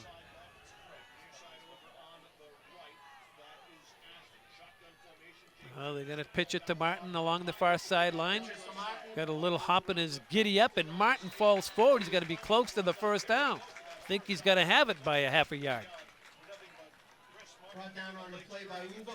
Well, we talked before, when they pitch to Martin, Martin can utilize the extra real estate. And watch Martin go to work here. You see him looking at the gaps, leaping, spinning, and going forward for an extra 2 or 3 into first down territory. Gain of 9, and a first down for Dartmouth here on their first drive of the second half. Very important for the Indians to establish something here. They get the ball back. They get the 2-possession lead. Indians in that diamond look, 1st and 10. And this is Martin, and Martin plows his way out for a gain of 4. Burkett, along with Keith Bryant, making the tackle for Plymouth North. Indians content right now to just continue to use their senior running back. Just continue to pound it on the inside, use the offensive line. As long as they're getting like significant gains, 3, 4, 5 yards, they're content with that.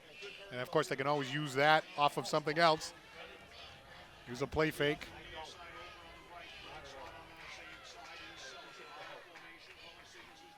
Here's the near side pitch to Martin. Martin look for running room. Here comes the flags, and down goes Martin. Jake Burkett grabbed him around the shoulder pads, but we have a flag down in the Indian backfield. I think it's going to be holding against Dartmouth. The Indians backing up. There comes Ralph Stefanelli again. And there you go, a holding penalty. Inopportune time for that one. Holding against the Indians.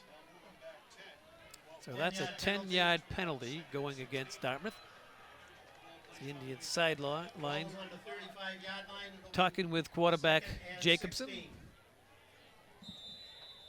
Here's a good look along the far sideline, the Plymouth North sideline. Well, now, Jim, you're in a 2nd and 16. Maybe go a little bit deeper into the toolbox. They send twin receivers to both sides of the field. The single setback is Chris Martin. And here's the draw to Martin, and Plymouth North is ready for him. Gain of just a couple. And that was Steve Manning along with Brett Cabral making the play for Plymouth North. So a short gain brings up 3rd down and very long here for Dartmouth. So a drive that started out well, Paul, because of the penalty, pushed him back, and now you're looking at, a 10% chance of making a 1st down from 3rd down at about 16. Right, we talked about not making mistakes. That was an inopportune time to have that holding penalty. And you combine that with, although Martin's still running the ball well, I think he's not gaining quite as much as he did in the first half. The Plymouth North defense seems running to be it well to the outside. Right, but in the inside, not so much. So 3rd and long. Low snap. Here comes the rush. It's a screen. And this is Martin. Martin breaks the first tackle. Martin's got a 1st down. Look out! Chris Martin's in the secondary. Still on his feet is Martin. Cuts it back to the near side. Chris Martin looking to take it in. Chris Martin is down for a just short this hand down at the 1-yard line. What a tremendous run by Chris Martin. No flags. What an individual effort by the senior running back, Chris Martin. Now watch Jacobson. Jacobson gets the low snap, so it looks like they're in trouble. Pumps, dishes it off to Martin, and watch the individual effort. Scampers down the sideline. You figure, okay, maybe he'll have a 1st down.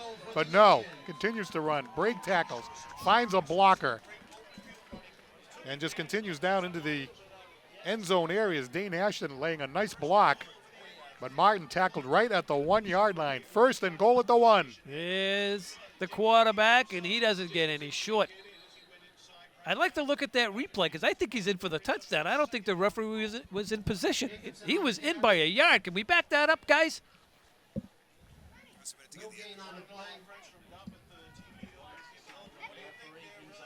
We're going to cue it up to catch the end of it because it was a long run. All right, here we go. Nice block there by Craig. Well, it looked like a knee went down, but I'm not sure the position of the football. 2nd and goal. Is Martin, touchdown! They may not have given it to him moments ago, but he's in from the 1. Chris Martin, his 2nd score of the night. And they've upped the lead to 23-7. And really something, Paul, twice in this game, as we'll look on at the replay, twice in this game the Indians have been faced with 3rd and long and have come through, and the 2nd time coming up with a score. Converting big plays at the right time, which is how football games are won, especially in the playoffs. And the 2nd time tonight, too, that Chris Martin decided to leap over that defense from the 1-yard line, and he's into the end zone for a touchdown for the 2nd time tonight. Low snap. Caulfield rides it up and through. So with 6:52 to go, there's a flag down, and our score is 24-7. But if you go back and you're watching this game tomorrow, you will hear Jim Thompson say you have a 5% chance of picking up a 1st down, which is about right if you study the play sheet. 3rd and 17, it's about 5%. We'll take it. I'll tell you, they have done it all night. You said before, they did that before. They had a 3rd and long, converted a big long pass. This time in the same kind of a situation, a 64-yard pass play from Jacobson to Martin. We've got a dead ball foul, unsportsmanlike conduct on the Indians. So there was a penalty flag, Paul, after the point Right. after touchdown, It'll be which was assessed. good. And it'll be assessed on the And Plymouth North 7. kickoff. And I think they got Jack Sullivan for the personal foul. You know, that 64-yard pass, the screen over to Martin, that play didn't start out too well. It was a low snap. Jacobson had to go down and pick the ball up. He then kind of pumped once, finally gets it into the hands of Martin, and then all of a sudden, see you later, 64 yards down the field. Tackled at the 1-yard line. Wow, what a counter punch by Dartmouth to start the second half after Plymouth North just started to get their offense going. Well said. Now the Indians will kick from their own 25. And special teams has had a big factor in this game. There's been kicks over the sideline and kicks in the end zone. And And we have a From his own 25 field goal, too, that was kicked by exactly. Liam Caulfield for 22 yards. Nicholas and Hagan back deep. And this is a good kick by Caulfield. Comes to Nicholas from his own 20. And Nicholas looking for running room and takes a pop. Goodness gracious, that's Jack Sullivan, I believe. I told you he had something in the back of his mind after taking a cheap shot, and there it is right there. You get me, I'm going to get you. What a hit by Sullivan. And unlike the one he took, perfectly legal and perfectly clean. Hey, Jack Sullivan, a 6'1", 185-pound senior. And here comes Colin Nicholas, and see you later. Sullivan just drops him like a sack of potatoes right down to the turf, and down goes Nicholas. 1st and 10 from just across the 30. First look at Plymouth North here in the second half. Drew gets rid of it, completes it. He's got a man, enough for a first down, gain of 11. Espindola making the tackle for the Indians, but not before Drew picks up a first down. That's enough for a Plymouth North first down. Well, that's the Cam Drew that we thought we were going to see. Dropping back into the pocket, very comfortable, very poised senior. Passing over the middle for a gain of 11 and a first down. High snap. Drew handles it. Gets it out there on the flat. And he's got a completion and a gain of about 5, perhaps 6. Hauling it in for Plymouth North with Spencer Potter. That's the first reception by Potter. We've been talking about him. He's got 8 touchdowns on the season. Actually going to give him a gain of 6 on the play. That's a gain of 7 yards on the play. It'll be second down and 4. Ball is on the Indian 49-yard line. A lot of good athletes on this Plymouth North team, and Cam Drew getting it out to Potter. Has all those touchdowns. 2 of the better athletes on that team. Is over the ball carrier, and he ran right into Sullivan. And Sullivan's having a big game. He was assisted there by Nate DeMello. So that's a loss of a couple. Bring it back to the Dartmouth side, down back to the 49. 3rd down and 4.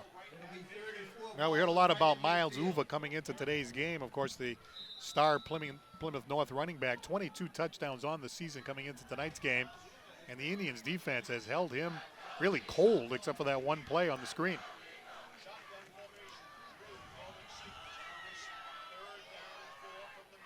High snap. Drew looks near side. Here comes the rush. He gets rid of it, throws it here to the near side, incomplete. Coming across the line for the Indians was Nick Marks. And Brendan Foley assisting. From midfield. Well, take a look at Foley right there.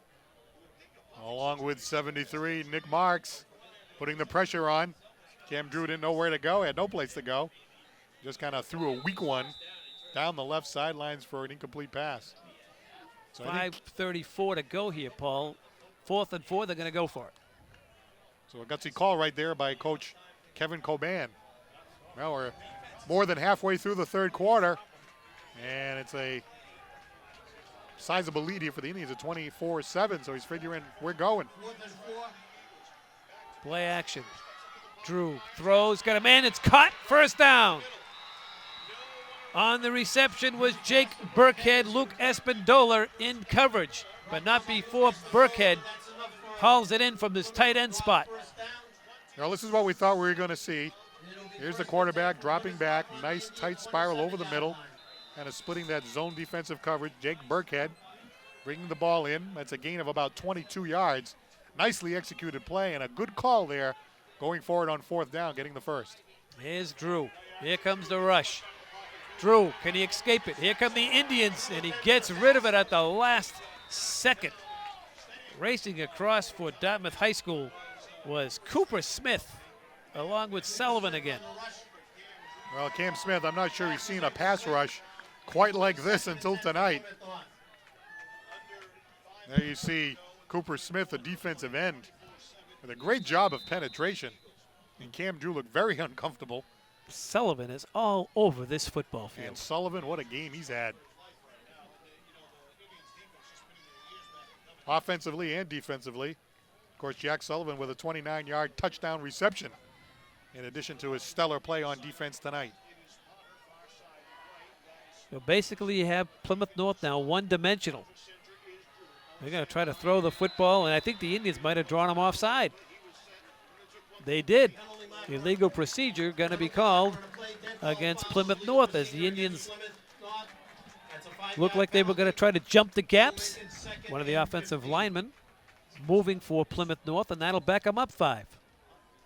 Like Sullivan might have been one of them. He was just kind of charging up to the point of attack, to the line of scrimmage, and then all of a sudden one of the players on the Plymouth North team jolted, and the penalty goes against the Eagles. Ball at the Dartmouth High School 32.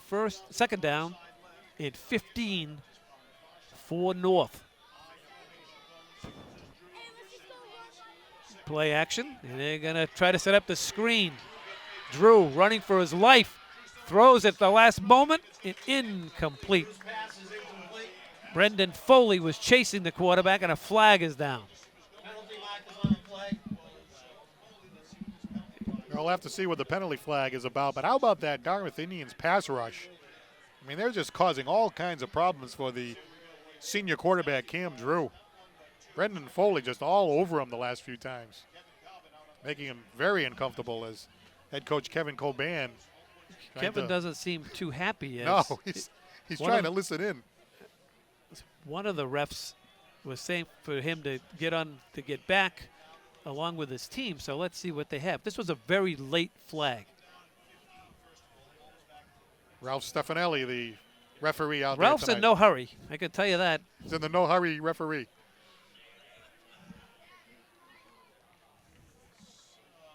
He's saying something to Ricky White.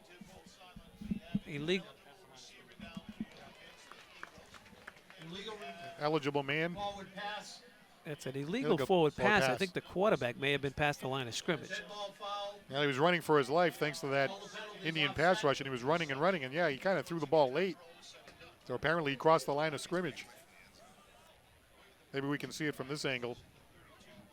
Watch Cam Drew. And how about this pass rush by the Indian defense? There's Foley chasing him. Kept running and running, so he did run a pretty good distance. Must have crossed the line of scrimmage. The referee still discussing whether they're going to mark the ball. They do have it marked there, so it'll be should be third down and 20.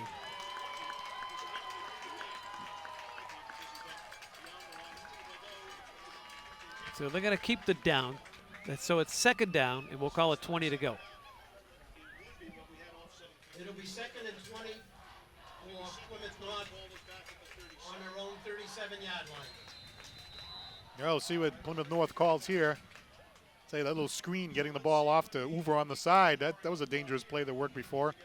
I'll tell you, Hoover up the middle. Nothing there on the inside. Come out with 2 receivers to the near side. Second down and 20. Drew rolls to the near side. Here comes the rush. The pass is deflected and it's going to come up well short. And Drew took a hit from Jack Sullivan along with Foley again. It will be 3rd and 20. It's been like Niagara Falls coming through for the Dartmouth Indians. Foley and Sullivan with the just outstanding pass rush on the senior quarterback, Cam Drew. As I said earlier, Paul, when you get behind like this and you're down 24-7, the clock is not your ally. Kind of makes Plymouth North one-dimensional. Right. It takes the running back, Miles Hoover, basically out of the game unless you want to throw a screen to him or throw him out of the backfield. But he's not much good to you now at 3rd and 20. Right, exactly. And so the Indian defense knows that. And so the results happen accordingly. You got the big pass rush, good coverage on the pass. You know they're going to throw the ball. And here they are again in 3rd and a country mile. Here's Drew. He's got time. Here comes the rush. And they're going to take Drew down. Colin McCabe in there for the Indians and sacks Cam Drew. A loss of 1 on the play. 4th and 21 now. Sack after sack by this outstanding pass rush by the Dartmouth Indians. Here's Drew. He tries to step up into the pocket, but the Indians will have none of that as Colin McCabe coming up from his defensive end position, circling from behind, and just dropping Cam Drew, the quarterback, to the turf. Well, 4th down and a long cab ride. Going to look for screen or draw.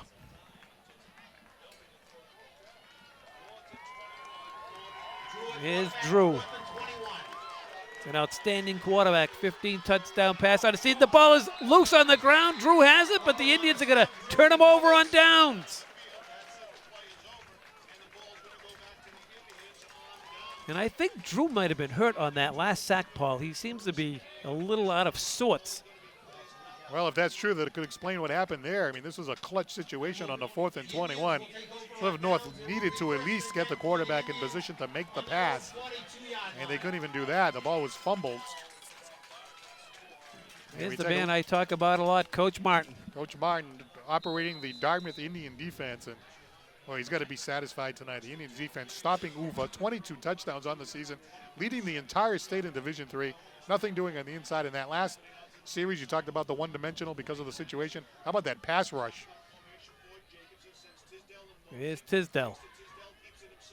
Well, actually, that's the quarterback. Jacobson off the ball fake to Tisdale, and Manning gets credited for the tackle. It's a loss of 1. It'll be 2nd and 11 for the Indians. 3:37 to go in the 3rd. Coach Coben told us that this game would be over in 40 minutes, and he is about an hour and a half off. Well, you know, obviously Plymouth North has thrown the ball a lot tonight and thrown the ball unsuccessfully. So there's been a lot of stoppages of the clock because of the incomplete passes. Has to be 7 or 8 incomplete passes tonight for Plymouth North. And then you throw in all the sacks. Well, there's a loose ball there. They just to Martin, and Martin makes the best out of nothing. He picks up 13 and a first down, tackle in the secondary by Spencer Potter. When you're in a mess like that, why not just get rid of it? Yeah, give it to Martin. That's always the right play. Pitches it out to Martin. It was a giant hole. Look at that space that Martin had to run through. No problem at all. Gain of 13. And yet another Dartmouth Indian first down. Now, I told you earlier, Jack Sullivan, payback. Watch 87 here. I'm going to block you 31, and not only am I going to block you, I'm going to block you right into the turf. Probably the wrong guy to irritate early in this game. He's been a monster ever since. Absolutely. Here's Martin. Martin gets back to the line of scrimmage where he's tripped up there by Joe Walsh. Sometimes, Paul, it's not good to wake up the sleeping bear. No, that happens. It happens a lot in athletics. That was kind of a little bit of a cheap hit there, no question about it. It was during the one touchdown that Plymouth North scored back in the first half. The play was pretty much over. Uva was at the 2-yard line about to prance into the end zone and about 10, 15 yards back as Sullivan realizing he's not going to catch him. And all of a sudden, boom, gets hit from the side. Definitely an unnecessary hit, but yep. The response is what the response is. 2nd and 10 for Cole Jacobson in this Indian offense. They just want to pick up a few first downs. They don't need to score. And they give it to Martin, and Chris gets back to the line of scrimmage. No gain there. Mitch Hennings in there along with Justin Cabral. But this is fine for the Indians. Just kill the clock. They're in good field position. They punted. They're going to have to make Plymouth North go the length of the field. So yeah, it's a 3-possession game, so, I mean, that's going to be difficult in one quarter, no matter how dynamic your offense is, to try to have 3 scores in one quarter, especially against the Indian defense. 3rd and 10. 3rd and 10 for the Indians.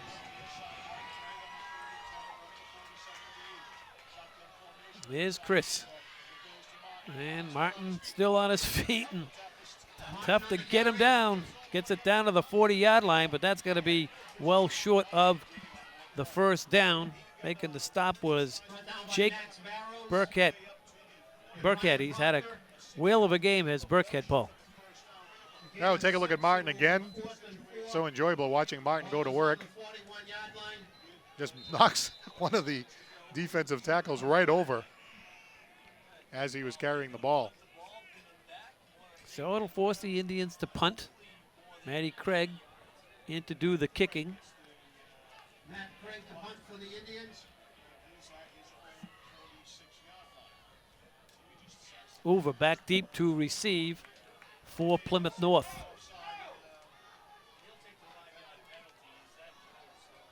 That's a good snap. They sure took their sweet time to get this off. And it's going to bounce into the end zone. So no return as the quarter has wound down. So a good 11 minutes for the Indians, and they have to hang on for 11 more, Paul. Absolutely. It's looking really good right now for the Indians. Of course, the winner of tonight's game will go on to play the #1 seed Dighton Rehoboth at Dighton Rehoboth, because DR defeated Falmouth earlier in the night. So whoever wins the game tonight, which right now Indians appear to be in the driver's seat, going to be traveling to Dighton Rehoboth next week for the Southeast Division III Championship here in Massachusetts. I'd say a lot of things have happened good for the Indians tonight, but it seems to me that the key drive was when the Dartmouth Indians got the ball back after Plymouth cut the lead to 14-7. And the Indians put together a 13-play drive. Didn't get into the end zone, but they got the field goal. What a response, because the Indians could have gone 3 and out. Would have been a big lift for Plymouth. Plymouth probably could have tied the game. Totally different game, but that drive right there really instead really of made a a statement. 7-point swing, it's only a 4-point swing. Exactly. So that was key. You're looking on at the crowd here at the stadium. Going to have to gas up the buses next week. Although that's not that far. It's not that far. I'm flying 2,600 miles back Is that right? just to sit next to you. All right, well, that'd be nice. Dighton Rehoboth will be in the Appreciate stands. that. I can tell you that. We'll be freezing in the stands. We don't get a spot in the booth I at don't some of those believe away so. games. No, we'll be outside with everyone else. So I have to dress Our friends from Dartmouth. Dress accordingly. Yes, you do. Yeah. So we got the final 11 minutes to go here from the stadium. The defending Super Bowl champs, your Dartmouth High Indians, with the score of 24-7 in their favor.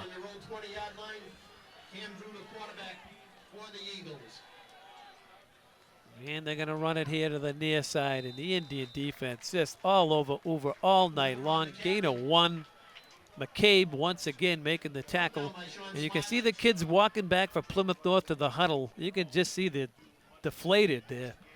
Hands on their hips, just walking back. I think they expected Dartmouth to be a little easier opponent. Right, they only lost 1 game all year. They're 7-1 coming into the season. That young man, 22 touchdowns on the season. And when you're used to putting up 42 a game and you look up with 11 minutes to go and you only have 7, right, you're saying, wow, this is a good defense. Right. Perhaps we're not as good as advertised. They're frustrated.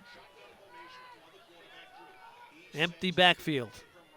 Here comes Sullivan. And the ball is out, and the Indians have recovered. The Indians have recovered around the 15-yard line. Colin McCabe with the recovery. But it was that man Sullivan, Paul, we look on. Well, let's take a look at Jack Sullivan coming in. The ball bouncing there in front of the quarterback.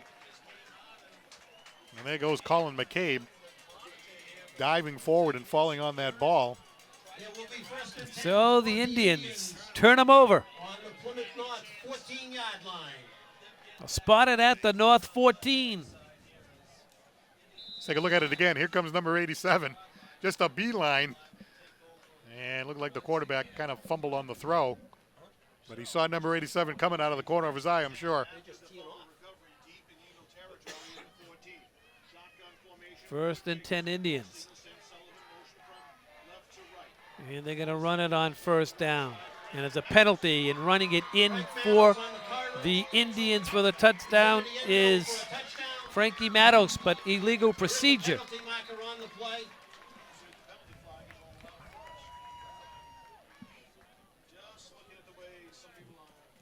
So it's going to go against the Indians. Do you see Chris Martin down there, or did he change uniforms? Should he change his number by chance? Well, because you did have number 32. Number 32 is carrying the ball there. Backfield in motion against the Indians. So wipe the score off the board. We'll make it first and 15 for the Indians. There's number 32. On the roster is Frankie Matos. So that's Frankie Matos. 5'10" Touchdown. junior. He's a junior. Touchdown comes off the board.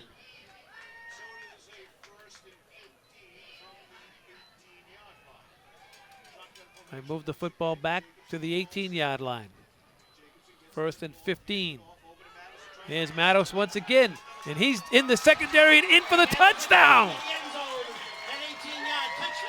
I hate to say it, but I think Plymouth North has waved a white flag, Paul.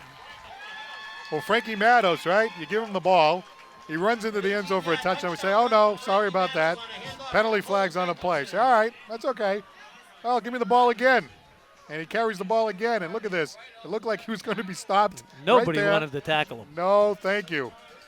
No, thank you. He just kind of shreds Miles Uva, who's had a tough night. And Frankie Matos goes in for a 15-yard touchdown run. All right, so we were right there. Chris Martin did change. It was Chris Martin. He did change jerseys. All right. I could tell by the way he was running, like, that has to be him. But this has happened in this game with Cooper Smith. At one time, Smith was 57, then he was 15. Then he was 57 and back to 15. And Chris Martin now has changed jerseys. So 18th touchdown on the season for Chris Martin. And Martin with 18 TDs. How about that? 3 tonight. Well, the Indians have been blessed here in the last 7 or 8 years with running backs, haven't they, Paul? Yeah, I mean. Wasn't there a guy here that played in the NFL, Todd? Todd? What was his name? Yeah, I think his initials were JT. Yeah, there you go. JT, right? Yeah. Not the original JT. No, he had one of the greatest lines when he was leaving here. He said, you can have your nickname back now, Mr. Yeah, Thompson. yeah, I said, JT. well, thank you. Yeah. Hagan and Nicholas back deep to receive. And I'm going to tell you, when he played here, he was the most humble kid you could ever meet. Oh, yeah, he was absolutely. scoring touchdown after touchdown after touchdown, and just the nicest young man you ever want to meet. I believe it was 29 touchdowns he scored that year in 2007, which is, of course, a Dartmouth Indian record.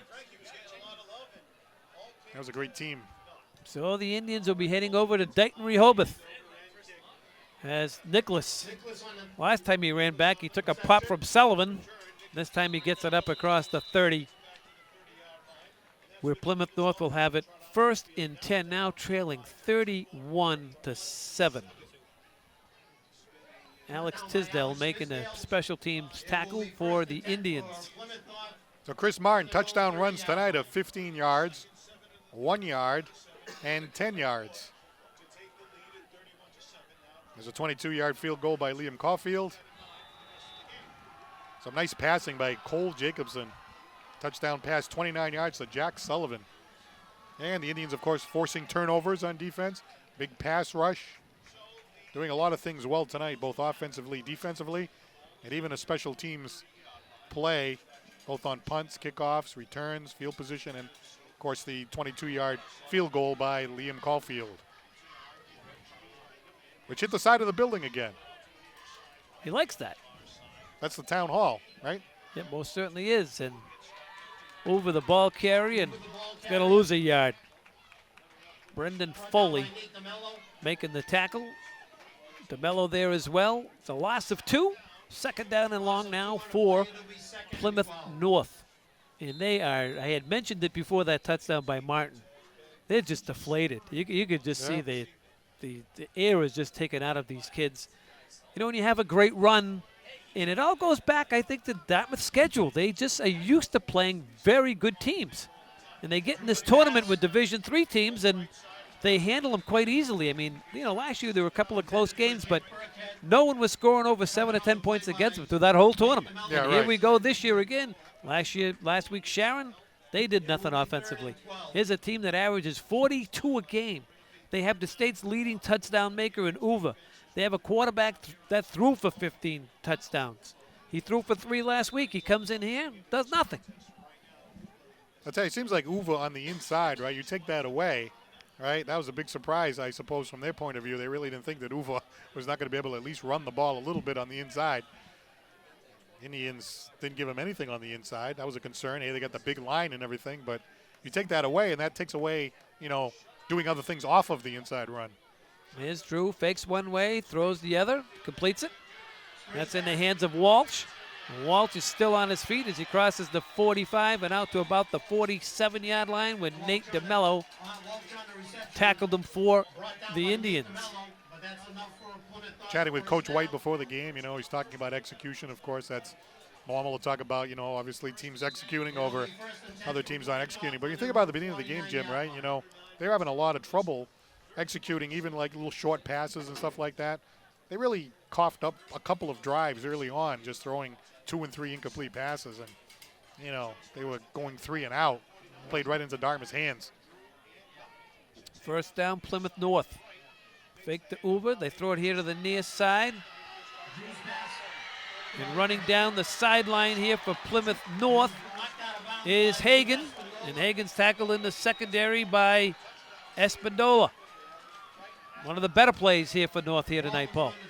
Well, there's a 31-yard gain here for Plymouth North, and you see the man in motion, that's Hagan. And they do a little pass screen over to Hagan. And Hagan is a senior wide receiver, a lot of speed. And gets tripped up deep in enemy territory by Espinola. So this is what, you know, from the Plymouth North point of view, this is what they wanted to see early in the game. Too little, too late. Clock rolling down to the final 8 minutes here at the stadium. Plymouth North just taking their time, trailing by a bunch. Fake to Uva. Here's Drew. Here's the rush, and down he goes. McCabe.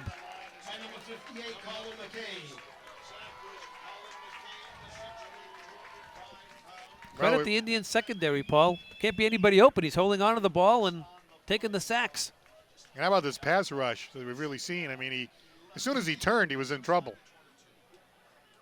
And there's McCabe finishing the job, coming up from his defensive end position, the junior at 6 feet, 205. Coming up with a nice hit there. Loss of 2. Second down and a dozen. 7:18 to play in the ball game. The Indians will be heading over to Dighton Rehoboth next Friday night. We assume at 7 o'clock, although tonight they played at 6 o'clock. So be checking with the school department and find out what time that game's going to start. Drew looking, completes it along the far sideline. And hauling it in for North was Joe Walsh. Well, Cam Drew has had a nice season passing the ball, not so much tonight. But the last couple of plays, you've seen what Plymouth North was hoping that they could do. They were hoping that they could run Uva, and then off of the play action to Uva, get some openings in the passing game. There's a nice catch there by Hagan and another first down here for Plymouth North. So that'll be first and goal from just inside the 10. Kevin Coben checking with the guys along the sideline. It's first and goal here for Plymouth North. They get rid of it quickly. And it's caught, hauled in by Potter, and Sullivan makes the tackle. Actually, that was that was David Swenson, I believe, on the catch. Second and goal from the 5, Paul. Well, nice comfortable situation to be in for the Indians. The fans are happy, the cheerleaders are happy. The fans will be getting ready to head out to Dartmouth, the number 1 seed next week. Dartmouth, of course, number 1 seed, very, very strong team. But again, not sure that they've played the schedule that the Indians have. And the Indians will be playing, of course, on their home field, which, of course, they have the home field advantage. But got to like the Indians' chances from what we've seen, Jim. I mean, I think that, you know, the Indians have been doing so many things well in all facets of the game. Take a look at the brackets. Indians defeating Sharon. Plymouth North defeating Plymouth South, but then the Indians win tonight over Plymouth North. Dartmouth beating Whitman-Hanson. They defeat Falmouth, who knocked off Somerset Berkeley. So it'll be Dartmouth number 2 against Dartmouth number 1. Looks like the folks on the truck are confident. They've actually typed it in there. You see. Well, I'm going to tell you, you know what time it is, Paul, don't you? It's time for the fan of the game. And the winning fan gets a bottle of wine and a free pizza down at Faye's. Is that who you guys? You got to go in. You got to go in on a close-up if he's your chosen one. This guy's making his move. Okay, this guy, he's on his way to Faye's, sir. If you come up to the press box in the next 10 minutes, you win the bottle of wine and a free pizza. And if you see the game on TV, just get up off your chair. As soon as you see yourself, you got to go down to Faye's, and that's even if they're closed. And you knock on the door 3 times, they'll hand you the pizza, and you'll be all set. So you're the fan of the game. Oh, look, they're congratulating him. They already know. Look, how did those people know? Congratulations, you're the fan of the game. Yeah, the people are this guy's like a hero here. Like he says, I'm on my way. Look, he's telling him I'm on my way to Faye's. Here we go, here north. And here's Hagen off the pitch, and Hagen going to be held short of the goal line. Maybe a yard gain. That was the first time that the fan of the game actually reacted that quickly. Usually there's a delay. Fan of the game kind of stands there with a trance, you know. But he might have been shocked. He was shocked. Very excited. Penalty mark is going to go against Plymouth North, so they're going to take that short gain back. Did this fan of the game win something different than they usually win? No, he gets a bottle. Well, he gets the bottle of wine. Right, bottle of wine. And a pizza of his choice. I thought it was the pizza. I don't remember the wine part. No, that's probably why he was happy. So it's unsportsmanlike conduct against Plymouth North. Now, what's this, Paul? A replay of the fan of the game.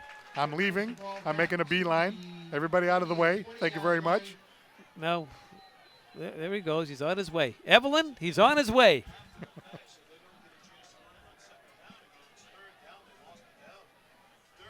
So they lose the down on that call as well, Paul. And Coach Colbert, he's not happy with his team. He's not happy with the officiating. He trails on the scoreboard 31-7.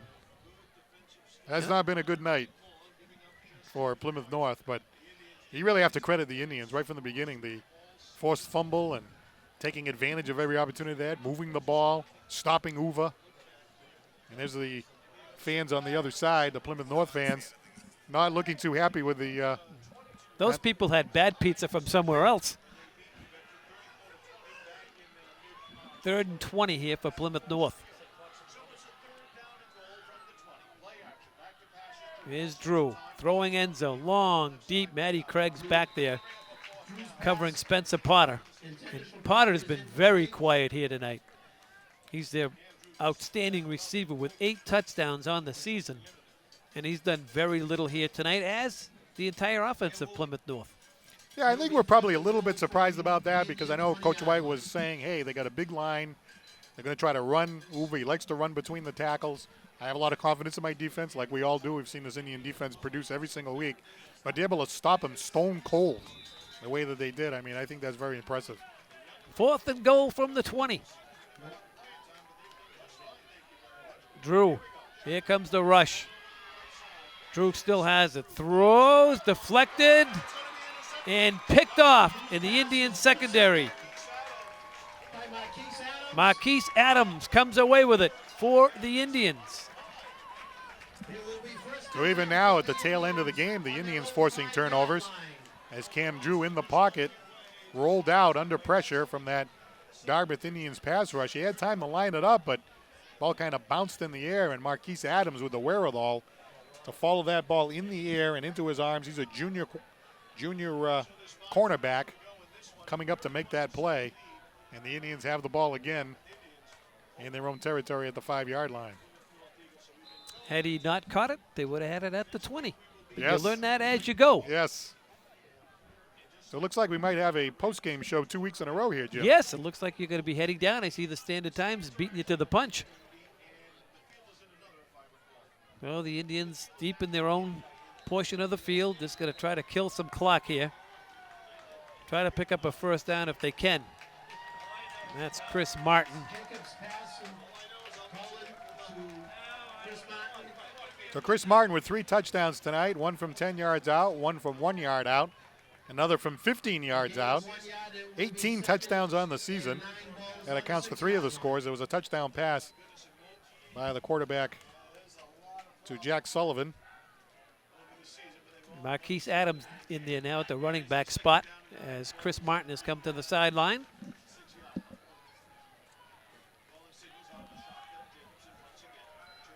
Here's Adams.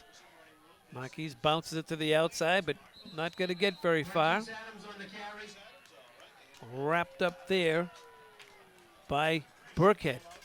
Credit to Burkhead, he's had a pretty good game on the defensive side of the football, Paul. Yes, he has.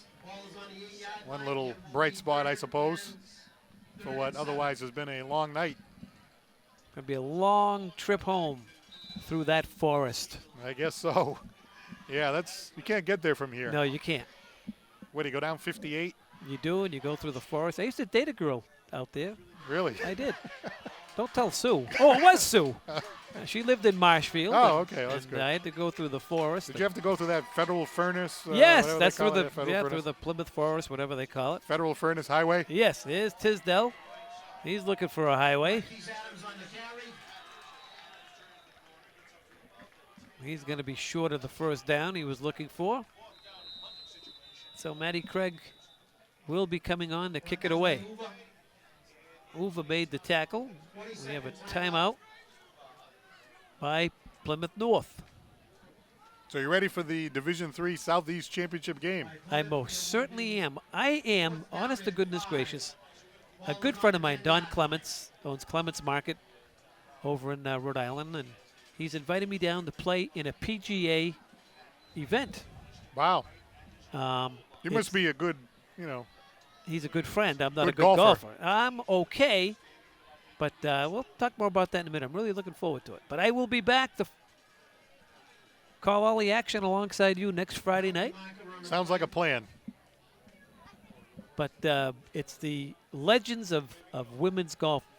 Nancy Lopez, Jan Stevenson, some Hall of Fame women golfers, and I'm going to get a chance to play 18 holes. And I don't know if it's the United States against the Europeans, and I don't know if I'm a traitor about perhaps be playing for the Europeans with my luck. Here's Craig. He rides it out. Nice kick. And that's going to take T.J. Hagan back to his 45. He just let it go by him. But Matty Craig rode that out from his own end zone. 55-yard boot. Even the punting game is working for the Indians tonight. So I'm heading to Florida tomorrow. Got to play warm-up with my brother Dave, and then driving to Sarasota, and I got to play in this tournament. I'm looking forward to that. Get up the following day at 5 in the morning to catch a 7 o'clock flight to come back to be with you. Sounds like a rough week there. Yeah, look at a very rough week. I don't know what's tougher, playing with the legends of golf or sitting next to you for 2 or 3 hours. I'm not quite sure. But I will be texting you. I'll let you know how I'm doing on every hole. All right, that sounds good. We'll bring some stats next week, Yes. Mix in with the Indian football stats, Here's Drew. And he's going to set up a little screen pass to Uber, and the Indians, as they have all night, have it well defensed. And these Indians want the shutout. I mean, not a shutout. They want to hold them to 7 points. They don't want them to get on that scoreboard again. Yeah, they're only giving up 10 points a game average on the year. Most of the time, the opponents have only scored once. If you go back through most of the games. Here's Drew. He's got plenty of time. Shoots it across the far sideline. And a late flag comes in. It might be roughing the passer. Drew's pass is complete on the sideline. Penalty marker on the play.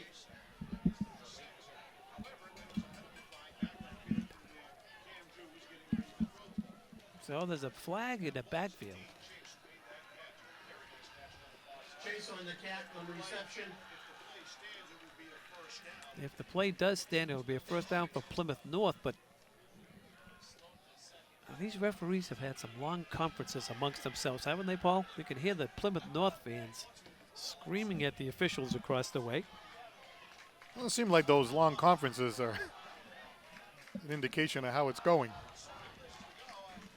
And this personal foul is going to go against Plymouth North, I think. Let's see what we have. Ralph Stefanelli coming up to make the call.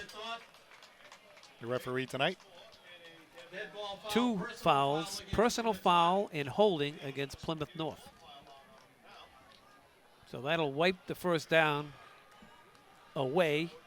And Coach across the way is going crazy. Coach Cobain, he's frustrated. And haven't been on the sidelines myself when you're frustrated like this and the refs call a personal foul against your team and take a first down off. You know, you're just fighting for your life over there. It's like rubbing salt in the wounds, right? Exactly.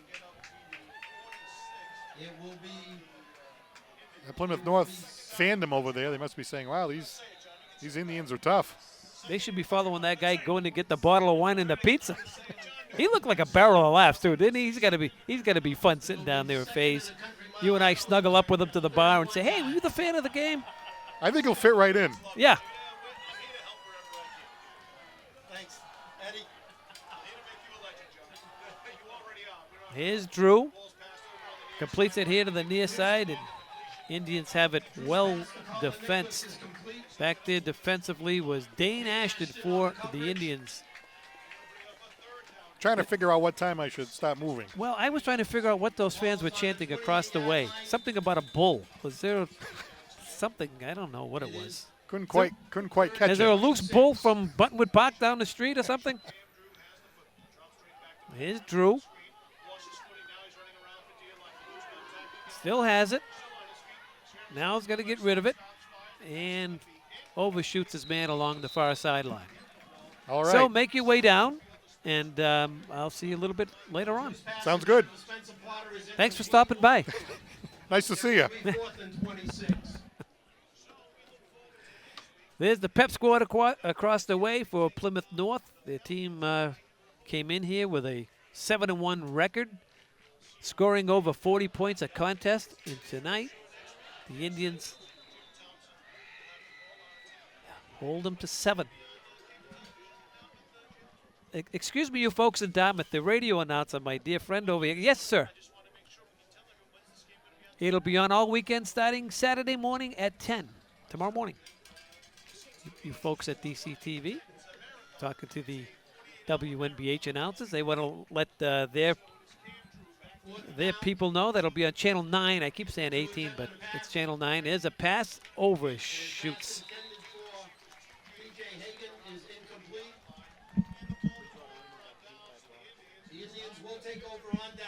Bridgewater Raynham tonight out of the Old Colony League loses to Brockton in tournament play.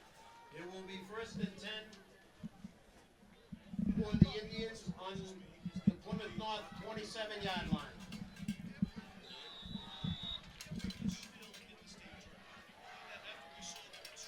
So the Indians will take over on possession as this press box is a little bit out of control. Paul is left. Guys on WNBH are asking us questions up here. They're trying to talk to Doc Noons. They're talking to Coach Rossi. Congratulations, Coach. Coach Rossi is often mentions to me, how come I'm not the fan of the game? It will be 2nd and 10. So the Indians just in victory formation. On first down, take a knee. A couple more of them, and we'll all be out of here. The happy Dartmouth sideline and a very sad Plymouth sideline. I think Kevin Coban was expecting a little bit more out of his club than he got here tonight. But as we've said all telecast long, Dartmouth plays a very, very solid schedule. Barnstable's Division I, Bridgewater's Division I, Bridgewater Raynham Division I, Durfee Division I.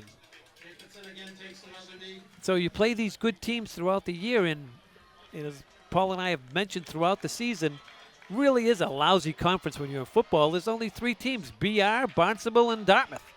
So it benefits the Indians because Barnstable and BR are Division 1. Dartmouth is Division 3, so very seldom do they win the Old Colony League. But they get in this tournament as it did last year with a great defense, a great running back. You can win. You can get to the Super Bowl. We're 1 game away again to getting the Super Bowl. We're at Dartmouth Rehoboth next week. We win, and we're on to Foxborough. Oh, there is 1 more game before that. I'm sorry. After DR, there's 1 more game, then a shot at Foxborough. So that'll do it here from the stadium. As clock winds down. Dartmouth High School 31, Plymouth North 7. We'll be back with the post-game show in just a moment. Back here at Dartmouth Memorial Stadium, Paul Santos on the post-game show.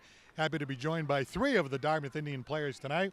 We have Matt Craig over here, we have Sean Smilek, and we have Chris Martin. Let's talk to Sean Smilek first of all. You guys had, of course, a tough challenge tonight going against Plymouth.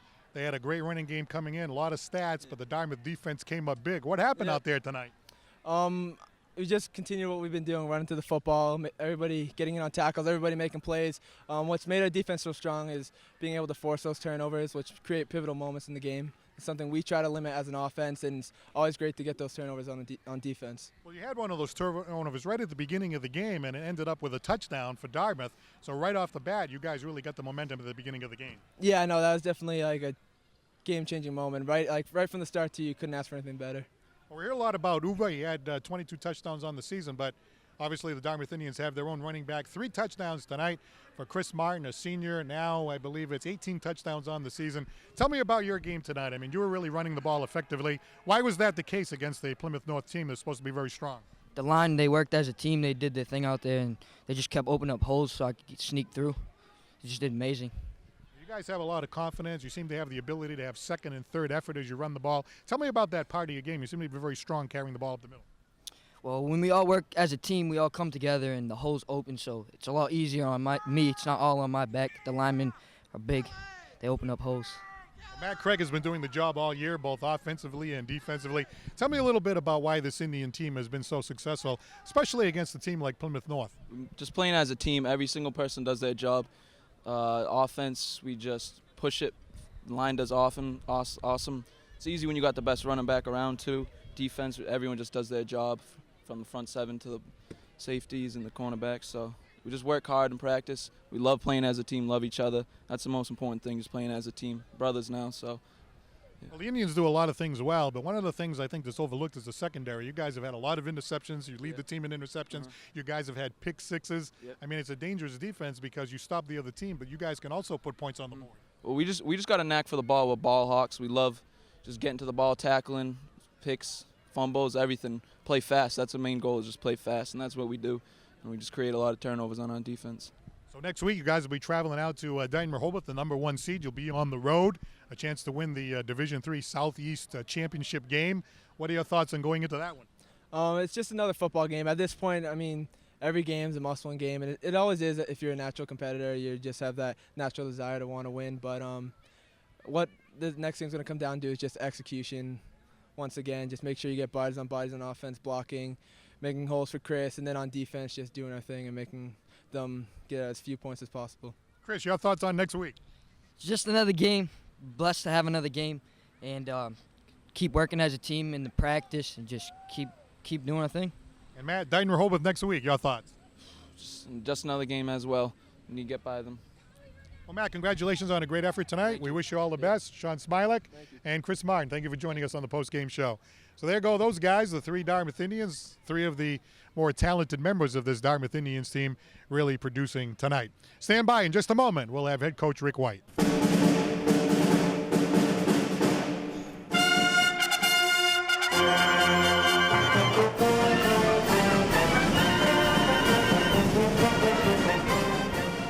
Now joined on the post-game show by the victorious head coach of the Dartmouth Indians, Rick White. Well, Coach, obviously a tough opponent tonight, Plymouth North, but the Indians really took it to him early, got the early turnover, put some points on the board, really had him on the ropes and never really let him up.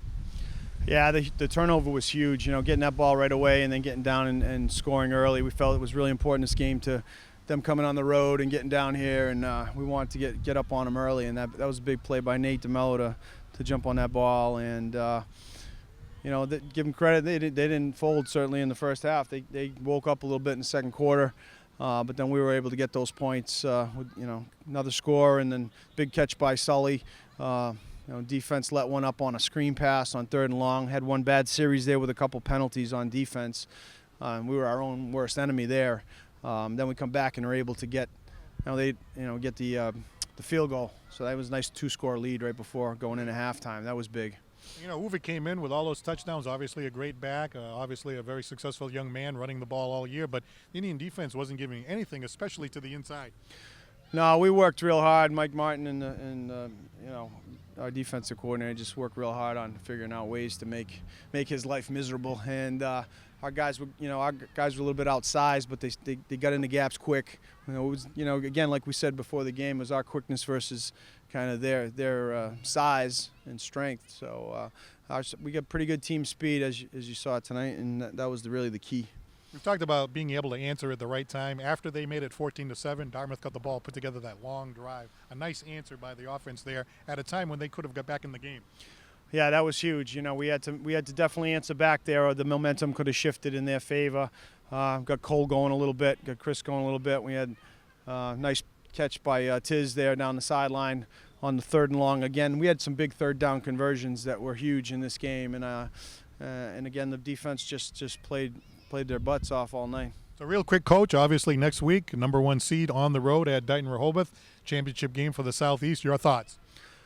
Well, hey, I think they're 8-1 at this point, and so we got to come out and be ready to play on the road in front of their fans, and hopefully we'll bring a good crowd down there with us on Friday night. But they're a good wing tee football team, and they're having a great year in the South Coast Conference. So we know them very well. We got Dave Moore over there, who's their defense coordinator, is a Dartmouth grad, and worked with him for many years. So Dave Driscoll is president of our association for years, and he's just been around for a long time. 200-win coach we're going against. So, and they got some talented guys. So it'll be fun to prepare for another tough challenge.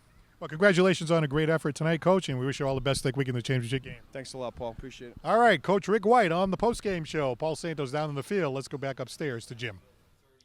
Thank you very much, Paul, and it's great to see the young student athletes of Dartmouth High School. They handle themselves well in the postgame, and of course Rick White, as you speak about class, and Coach Rick White, his name is right up there at the very top, praising next week's opposition, Dighton Rehoboth. Coach Driscoll, outstanding coach over there. Dave Mora, great player here at Dartmouth High School, coached here for a number of years, and look forward to seeing Coach Mora over there and Coach Driscoll. They got a great team. They're 8-1, as Coach White said. They're going to run the wing tee, totally different of what you saw here tonight out of Plymouth North. Plymouth North averaged 42 points a game coming into this one. I think next week's game will be a little different. Wing tee, ball control. Indian defense has to stop the run all night long. On the other side, they have to stop Chris Martin in this talented Indian offense. So it's another tough challenge next week. Dighton Rehoboth they like to control the football. They put up points, but the Indian defense once again here tonight, just 7 points. 35 less per game for Plymouth North. They're on their way home saying, Coach, what happened? We averaged 42, we scored 7. I'm sure the coaching staff at DR has seen the tape on Dartmouth's defense, and I'm sure they're not too happy to be facing Dartmouth, although it'll be in their home stadium next Friday night. We're not sure of the time of that ball game. Tonight they played at 6 p.m. So the MIAA will be setting the time of that game. So check with the school department. Be looking on Channel 9 here at DCTV, and I'm sure we'll have information for all you fine folks. But more importantly, grab your kids, grab your grandchildren.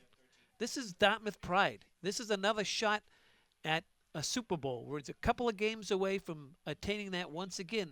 So on a Friday night, just grab the family. Let's all show our Dartmouth pride and head over to Dighton Rehoboth next week. I'm coming back 2,600 miles to do the game next week. I have that pride. I hope you folks at home have it as well. The final score here tonight from the stadium, it's Dartmouth High School 31, Plymouth North 7 for Paul Santos and everyone associated with this telecast of Dartmouth High School football. I'm Jim Thompson. Until next time, so long, everybody.